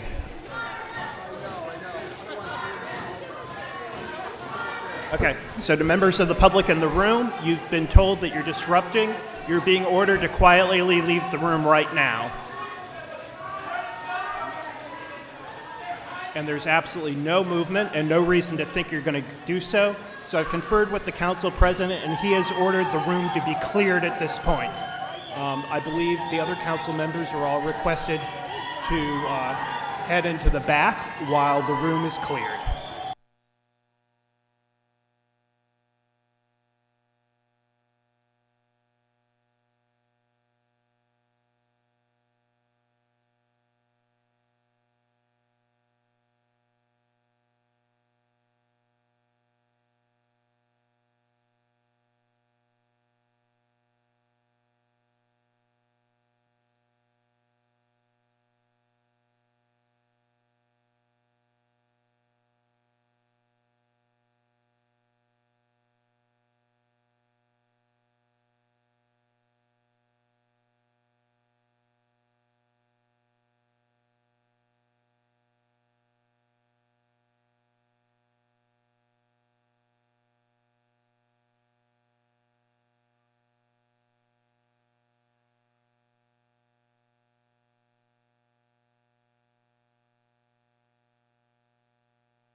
All right, members, we are back in session after a significant length of time in which we were in recess, but we're ready to resume the work.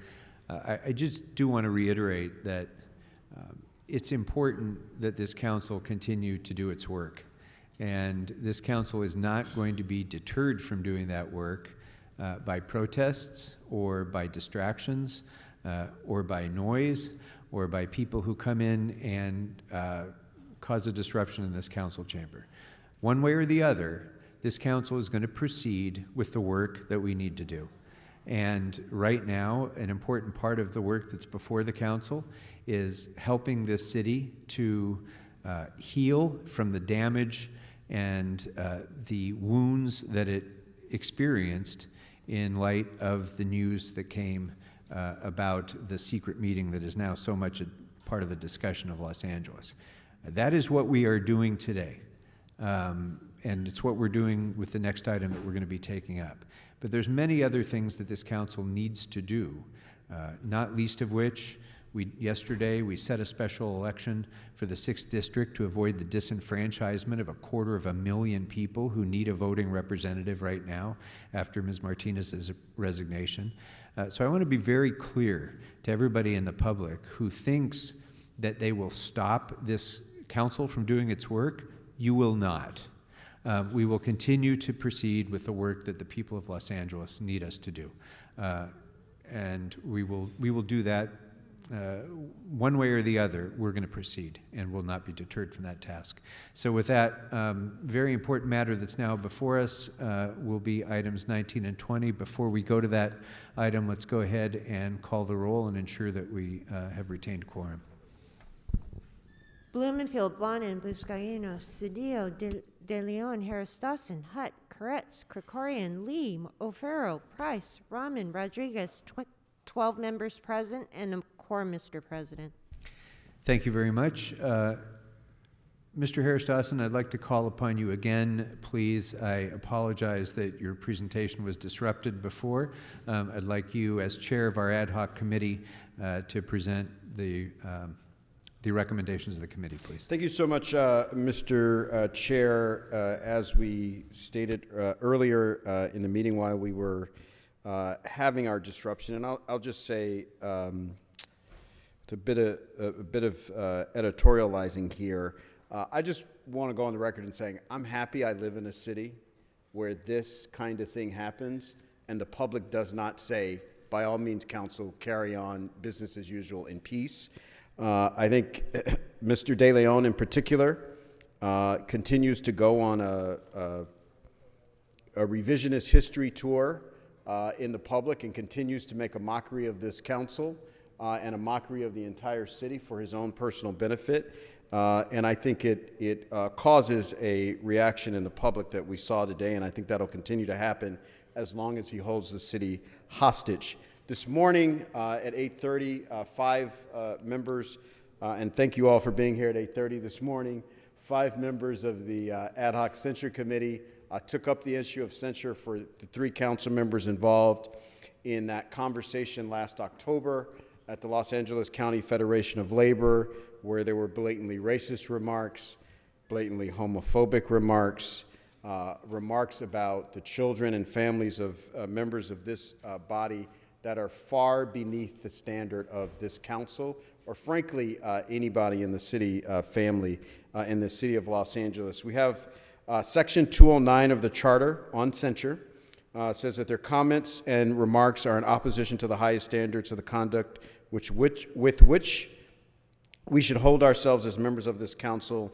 and the community of Los Angeles. And summarily, we took 2 votes to hold all these members in censure. And so we bring that to this full council today in this meeting and ask all of my colleagues for an aye vote to send the message in the clearest way that we have at our disposal at this time, that these comments are unacceptable to us and that we disassociate ourselves from them as a body. Thank you, Mr. Chair. Thank you very much, Mr. Harris Dawson. And members, just to clarify, one of the recommendations of the ad hoc committee was to suspend Council Rule number 88 in order to adopt the resolution of censure.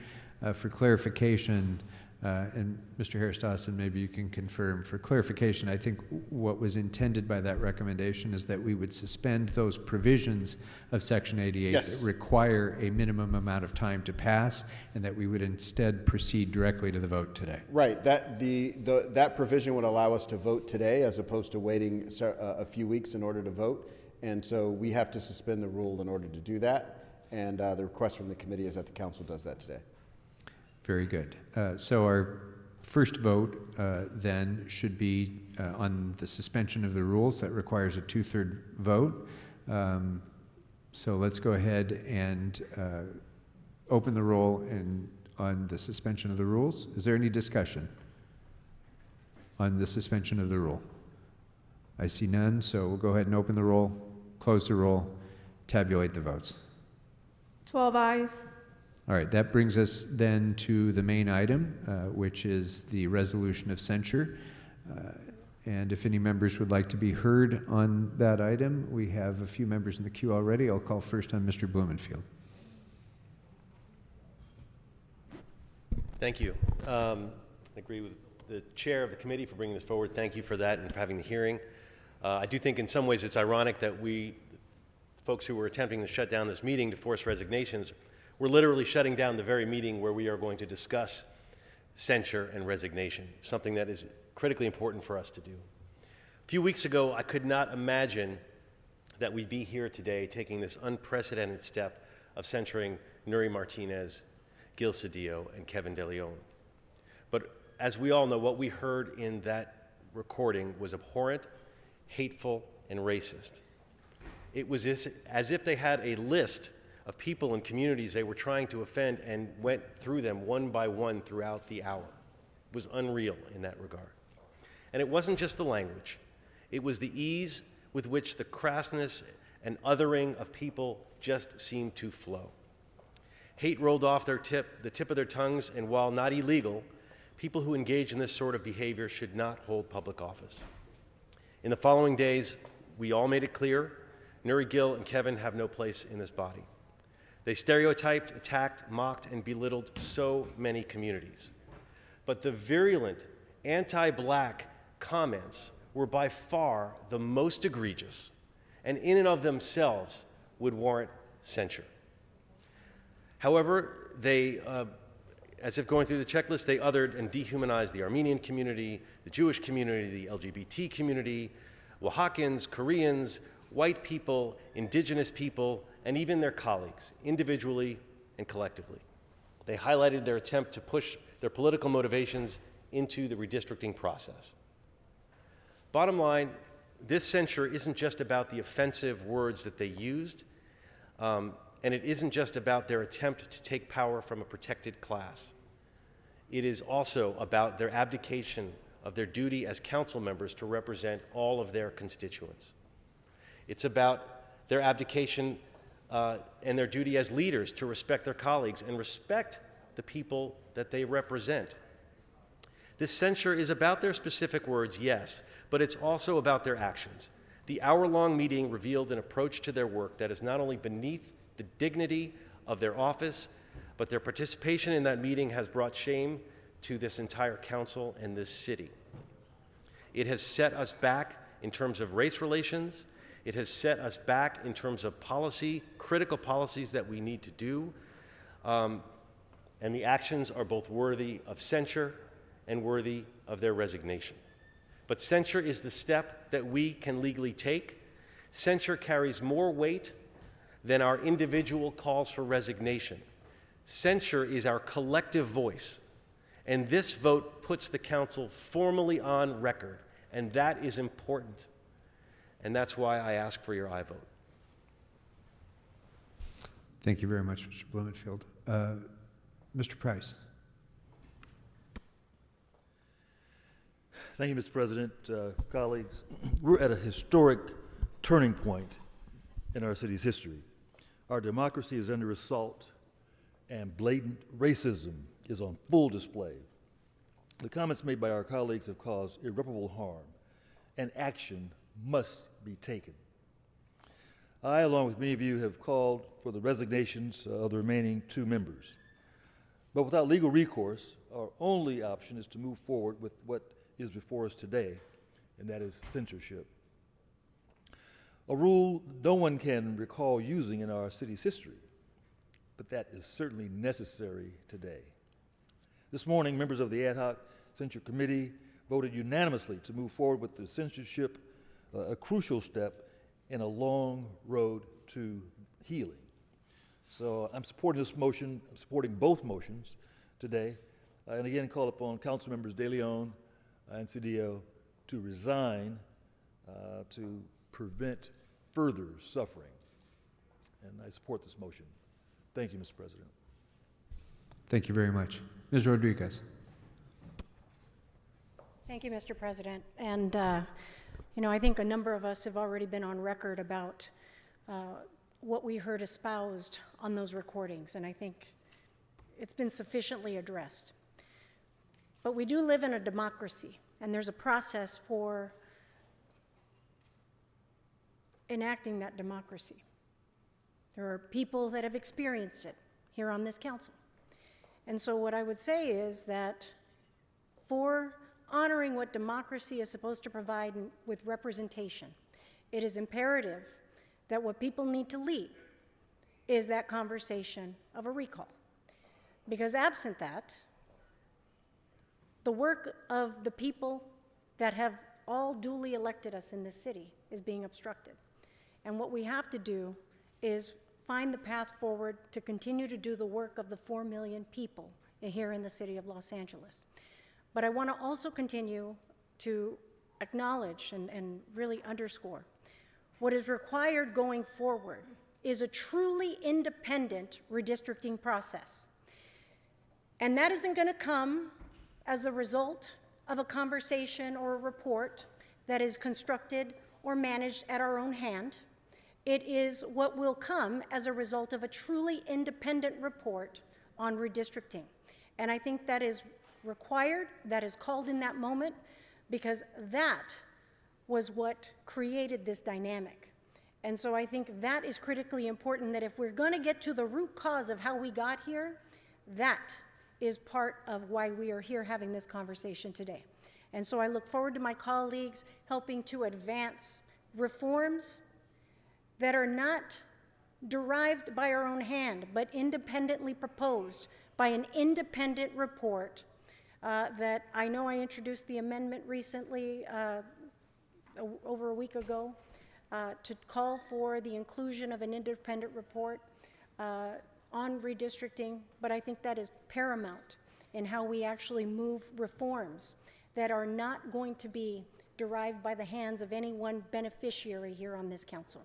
And so with that, colleagues, I support this censure, but I also support upholding democracy and making sure there is a process where the public can participate, because there are duly elected members that currently have not been held accountable by the people that elected them to represent their districts. And so I think it's important for those that seek to obstruct the work for the remaining 4 million people in this city understand that the way we have our course going forward is for them to pursue their means through the formal democratic process. Thank you. Thank you. Mr. O'Farrell. Thank you, Mr. President. Let's not forget what started this in the first place. A secret meeting away from City Hall, away from the Redistricting Commission, meeting with the County Federation of Labor leader to disempower the African American community. And it just got worse from there. They met in secret because they knew that could not have happened in this building. And that was a violation of all of our trust. And by extension, all of us were made pawns in this process. And that alone is reason for censure. That alone is reason for demanding resignations. And the devastation that this city has seen in the last 2.5 weeks as a result of these actions done in secret, unbeknownst to all of us, has really inflicted such damage to the very heart and soul of this city and who we represent and what we all stand for. We need to restore integrity on this city council. I believe in every one of the members on this council, and I know that we're better than that. So I want to thank the Censure Committee for your work this morning. And I think this is a very, very important official signal that we need to send within the confines of the charter with what we're authorized to do. So I stand in support of this censure, and thank you again, Mr. Chair. Thank you, Mr. O'Farrell. Mr. Koretz.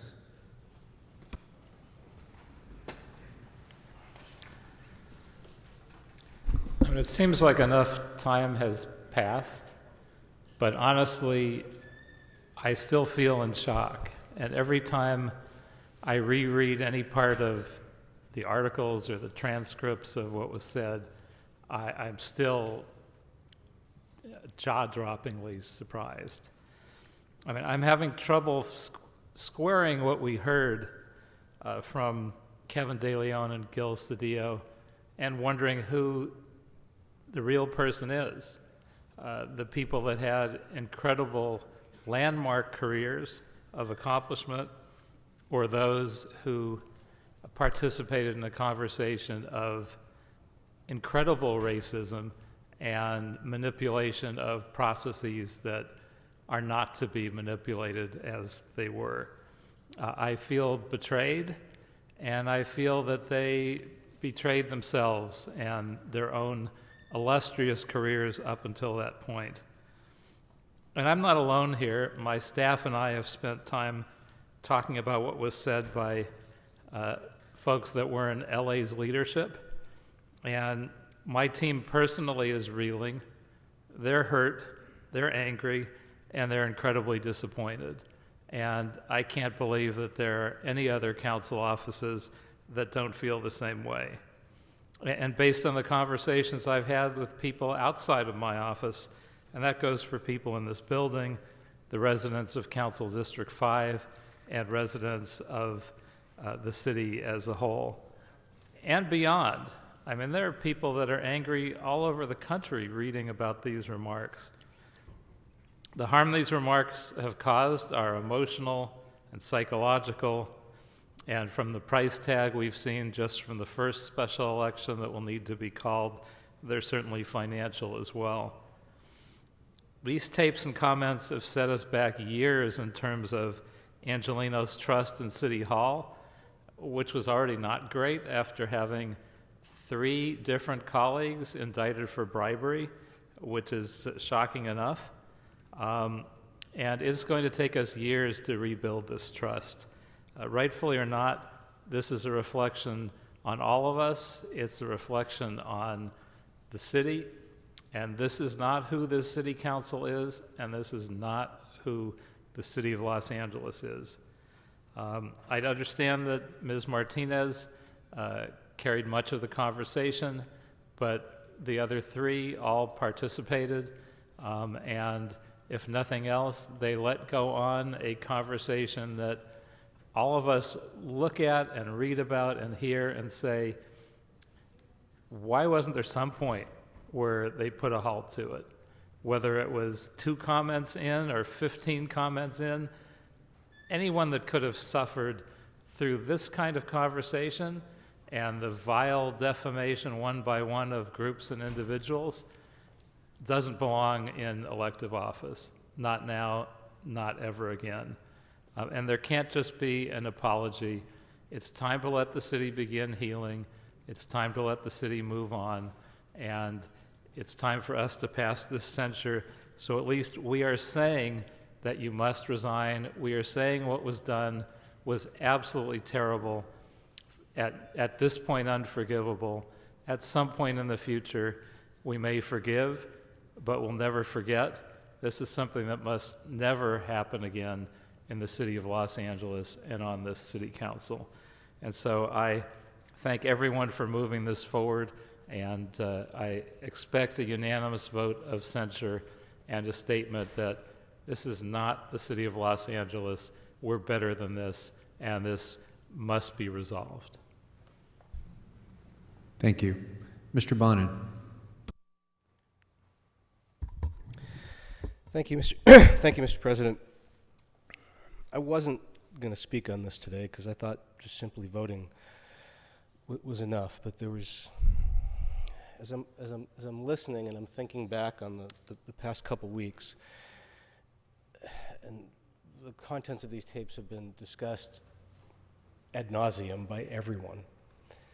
There's one thing that I don't think has been discussed. I certainly haven't heard it discussed. The comments that were said about my son were harsh and brutal and disgusting, as everybody has acknowledged. But I think it's important to note that those comments, while they were made specifically about one beautiful black boy, were really an example of a pathology and an attitude and systemic racism against all black boys and all black girls. In this country and in this society, it is well documented that black children aren't really allowed to have a childhood in the same way. Even in elementary school, even at the kindergarten level, black children, in particular black boys, are disciplined differently and far more harshly. Study after study has shown that when shown pictures, most people will identify black children as being older or as appearing more dangerous or more menacing.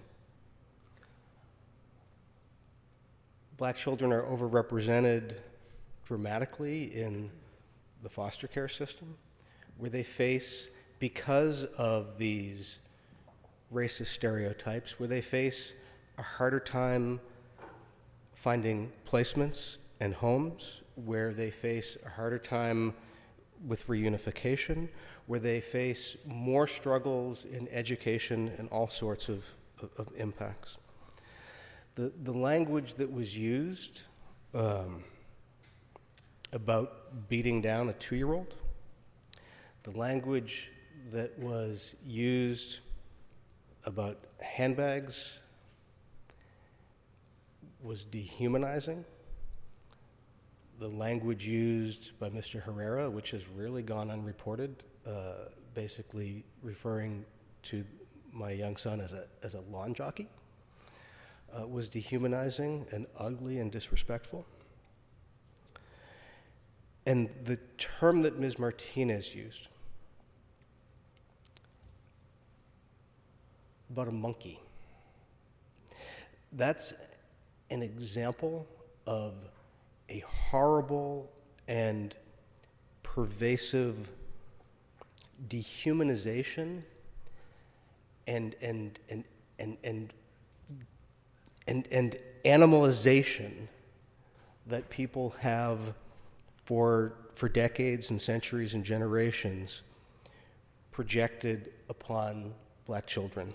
And the repercussions that echo from that cannot be counted and cannot be measured, and go far beyond the impact of whatever actions we can take. But I did want, as we vote for this censure, to acknowledge that while comments were made about this one child, they were comments that reflected an attitude and a bias and a racism and a hatred towards all black children.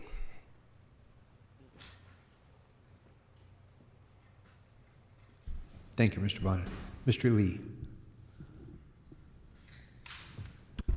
I appreciate that we're taking up this item today because, as someone said earlier, I think it shows as a whole body that we're coming together to condemn the acts of our colleagues. But I want to remind everyone who's listening that everyone sitting around this horseshoe is individually, before this action is taken, has asked for the resignation of Councilman Cedillo and Councilman De Leon. I appreciate that this council has moved forward with its business and not allowed them to keep us hostage by holding off our meetings and by us not holding our meetings until they resign, because I think, as has been said so eloquently by you, Mr. President, so many others, that the business of the city has to move on. So I appreciate that we are doing that. We all know what was said by our three colleagues caused a lot of pain. It hurt a lot of different people, including, our colleague, Mr. Bonin. I can only imagine as a parent the feeling that you had when your child was attacked like that. And it's a message that we have to send forth today and show that as a united council that we just, what they did, what they said was not okay. And I've never, through whether it's 3 years in council or 26 years of being in this building, had an issue come up where I got so many phone calls and had to feel the pain of so many people in the black community who immediately said, John, this is not okay. You have to do the right thing. The council has to do the right thing and condemn these, and these people cannot be allowed to remain on this council, because for as long as they do, the people of the city will not trust this council. And so I hope this message gets through to them. I hope they both understand that they are creating the situation that we are having to deal with today, not by our choice, but that in order to heal, for the city to come together, for order for us to restore the trust in this body, members have to take responsibility for their actions. And so I appreciate the work of this body, and I appreciate everyone hopefully supporting this item today. Thank you, Mr. Lee. Mr. Harris Dawson to close, please. Thank you so much, Mr. President. Thank you for members, those of you who've commented on the mic, and even those of you who haven't. I've talked to almost everybody personally at least once or twice on this since these tapes have come out, and I appreciate the unity that we've had as a body and as a set of individuals. I want to give a special recognition to Mr. Bonin, but also Mr. Price, Ms. Hutt, Mr. Blumenfield. My mom called me after this happened and said a lot of things, but one of the things she said is, when you're raising a black boy, you don't ever fully sleep, especially when they're outside the house where you are, because this kind of attitude is everywhere, literally everywhere. Even in the highest levels of the city council of Los Angeles, where her son sits. I also stand before you to say I felt the sting of what was happening in that meeting while it was happening. The tape coming out was actually affirming for me. I stood right here at this lectern and said, hey, everybody, what's happening is obtusely anti-black. Can't everybody see it? And I was frankly quite disappointed in myself that I couldn't convince a majority of this body for seeing what was being cooked up and what was being done and laid before you and presented as if it were benign, but it was violently racist and anti-black. So now that the tapes are out, I think it gives us the opportunity to turn the corner to one, unifying a demand for the resignation of these members, but also to see who Los Angeles really is. That's been the most amazing and the most gratifying thing about this occasion. Last Tuesday, on our first day back, I decided to use the public entrance instead of the council members' entrance. And the news media is saying, oh, we're about to have a race war in Los Angeles and people are going to be at each other's throat. I walked up to that door on Main Street. There was a full, all-Latino mariachi band playing to the chants of the crowd, resign Kevin, resign Gil, resign Nury. From the harbor to the valley to the west side to Boyle Heights, this city has resolutely said, this is not who we are, and this is not what we stand for. I don't care what part of the city we live in, what party we're in, what our political persuasion is. And so that's the Los Angeles I want to lift up, and that's what the Los Angeles that I think we affirm today by taking this vote. And I asked for a unanimous vote on this so we can stand with the 4 million residents that we represent that says this type of sentiment, this type of activity has no place in our city. Thank you very much, Mr. Harris-Dawson, and to all of the members of the Ad Hoc Censure Committee for this work. You're certainly right, Mr. Harris-Dawson. There has scarcely been any issue in recent memory that has so galvanized and so united the people of the city as this, with virtual unanimity of viewpoint about this issue that's before us. And so for those who would say, you can't get back to business as usual, we are not getting back to business as usual. It's a new kind of business, and the vote that we're about to take today, I think, should send a strong message, exactly as you've indicated, that this council completely separates itself from the actions of those members that took place in that meeting and everything that it stood for. That doesn't reflect our values, doesn't reflect the values of this city.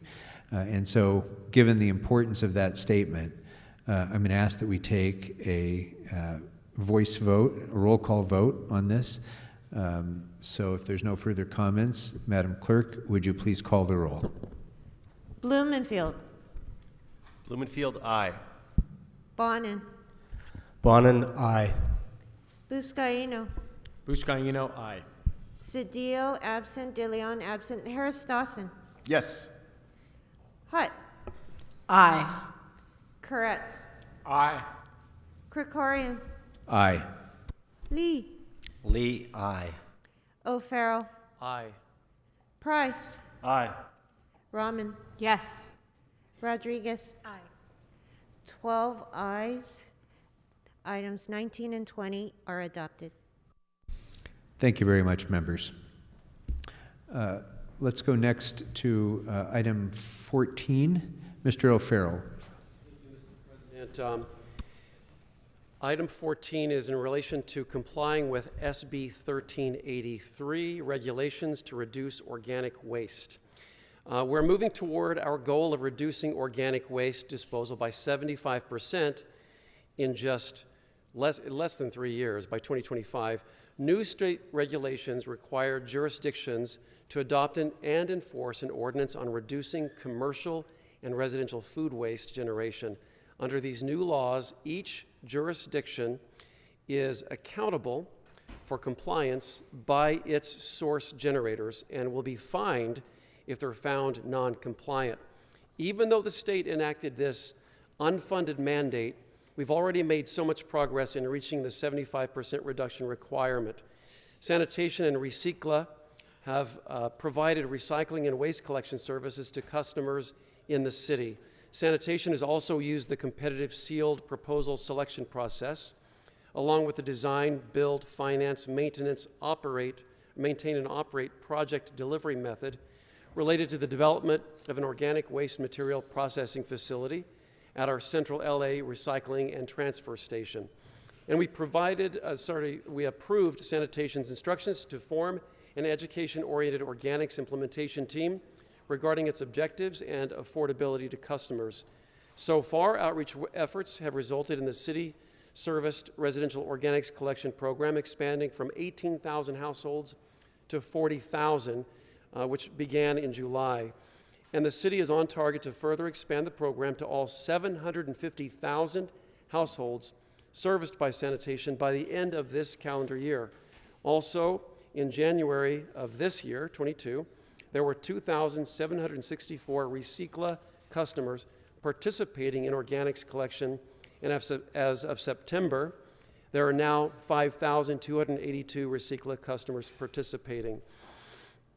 We still have much more work to do. Before council is a report requesting an ordinance be prepared which mandates organics waste disposal reduction that will be in full compliance with the requirements of the state mandate. And remember, this is to keep us from incurring daily fines for not being in compliance with this unfunded mandate. While we work to ensure our policies are in compliance with the new state regulations, we must be mindful that the implementation of these new regulations may have an impact on the city residents and businesses as they emerge from the pandemic. Given this, it's important the city fully understand the economic impact of these regulations and provide ways to minimize their effect on struggling city residents and businesses. I'm committed to resolving the obstacles involved in meeting these compliance standards, and I'm confident that this ordinance will get us even closer to reaching that 75% organic waste disposal reduction. I want to thank our own sanitation department. They've been amazing in this effort, playing catch up, and I commend them for their hard work on this. So with that, colleagues, I ask for your aye vote. Let's get in compliance, let's be in compliance, and let's not incur needless fines from the state. Thank you. Thank you very much, Mr. O'Farrell. Anything further, members, on item 14? Seeing no other speakers, let's go ahead and open the roll. Close the roll. Tabulate the votes. 12 ayes. Thank you. I'd like to go next to items 1 through 4 for reconsideration. First vote will be on reconsideration. Let's go ahead and open the roll. Close the roll. Tabulate the votes. 12 ayes. All right, those matters are now before us for reconsideration. Now that we have 12 members to be able to vote, so members, if you could please, well, let's go ahead and open the roll. Close the roll. Tabulate the votes. 12 ayes. Thank you. That takes us next to item number 18. Mr. Buscaino, did you want to be heard on item 18? Nope. Just for a separate vote. Thank you. Very good. Then let's go ahead on item number 18. consistent. Open the roll. Close the roll. Tabulate the votes. 10 ayes, 2 noes. Takes us next to item number 21. I'm just me. Mr. Bonnet, did you want to be heard on item number 21? Just separate vote? Okay, very good. Then in that case, let's go ahead and open the roll. Close the roll. Tabulate the votes. 9 ayes, 3 noes. Thank you. That takes us next to item number 23. There's a substitute motion on this. Mr. O'Farrell, did you want to be heard? That is correct. Thank you. It's been circulated and signed. And colleagues, this is the City Council, adopting an official resolution hereby including in the 23-24 state legislative program support for legislation or administrative action to study and then fund state acquisition or lease for St. Vincent Hospital to stand it up as an acute care center for people experiencing homelessness. Colleagues, we know that addressing this homeless crisis requires an all-hands-on-deck approach that uses the resources at our disposal to help put people experiencing homelessness on a pathway to wellness and stability. Well, nearly 3 years ago, St. Vincent closed, and it was purchased by Dr. Patrick Soon-Shiong, the wealthiest person in Los Angeles, who made $12 billion in profit from 2009 to 2021. My team and I have worked with lots of partners, including private property owners, We've helped nonprofit housing developers navigate the city's land use process. All of us have worked on generating covenant affordable housing and housing solutions for people experiencing homelessness who may have addiction issues or serious mental health issues.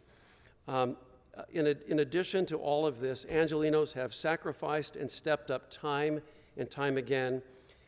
We've taxed ourselves to build housing, bring more services to people living on our streets. Angelenos have supported permanent and interim housing in their neighborhoods and have demonstrated an amazing amount of patience as we, the city, have worked to bring people indoors daily, constantly, which we're doing in larger numbers than ever before, and I can attest to that in my own district.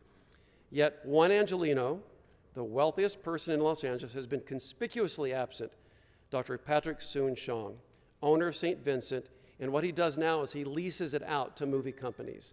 Well, how about he work with us to stand that hospital back up? Because if there's 466 beds in that hospital, 366 beds, there's a nurse's station on every floor, and the man is refusing to even meet or work with us on a cost-neutral lease on this building. So it's unacceptable. Worse, this isn't for lack of trying. The resolution before us today is not the first time the City Council has sought to weigh in on this topic. For almost 3 years, we've sought to directly engage with Dr. Soon-Shiong to put this hospital back in service. During that time, he has not been responsive to the task of treating and housing homeless Angelenos at the enormous vacant medical facility. We have a petition going with well over 1,000 signatures. We've reached out relentlessly for the last 6 months plus and regularly over the last 2 years, but still nothing. We're getting stonewalled by someone who could really be a hero in the city of Los Angeles. It's time to open St. Vincent as an acute care facility for people who need it, who are experiencing homelessness, and this resolution before us today speaks to that, as well as partnering with the state on resources or legislation, really anything that helps the people who need it the most. I've talked about this in my Sacramento visits. I've talked about this with the County Board of Supervisors. Everyone is on board to do something about this, and we need to make this happen. Let's make the voice of this city council part of the official record, demanding that this multi-billionaire work with us and do the right thing. And like I said, it can even be cost neutral if he'll just enter into a long-term lease, and we'll come up with the funding to bring this hospital back to serve the greatest need that we have in this city at this time. So colleagues, I ask for your aye vote. Thank you. Thank you very much, Mr. O'Farrell. Thank you for your leadership on a common sense, life-saving solution that should be pursued. So members, there's going to be 2 votes on this. The first vote is to substitute. So on the motion to substitute, let's go ahead and open the roll, close the roll, tabulate the votes. 12 ayes. All right, the substitute motion is now before us, so if there's no member wishing to be heard on the substitute motion, let's go ahead and open the roll, close the roll, tabulate the votes. 12 ayes. Thank you very much. That takes us next to items 27 and 28. Ms. Rahman had previously read in an amendment, so the amended matter is now before us. Ms. Rahman. I had just a quick clarification on items 27 and 28. Earlier, I had moved that we adopt the CAO report dated October 14th. I neglected to mention that we needed to adopt both the BOE report and the revised CAO report for both items. Thank you for that clarification. If there's no member wishing to be heard, let's go ahead on items 27 and 28. We can take them up together. Let's open the roll, close the roll, tabulate the votes. 12 ayes. Thank you. Madam Clerk, what's next on the agenda? Council has motions for posting referral. Motions will be posted on the city clerk's website shortly after the meeting for the public's viewing. To subscribe to receive copies of today's council motions to your email, please visit clerk.lacity.org. The desk is cleared, Mr. President. Thank you. Without objection, posted and referred. Members, are there any announcements? On the left, Mr. Blumenfield. Public Works Committee, which was normally scheduled for 2 o'clock, will be pushed to 2:30.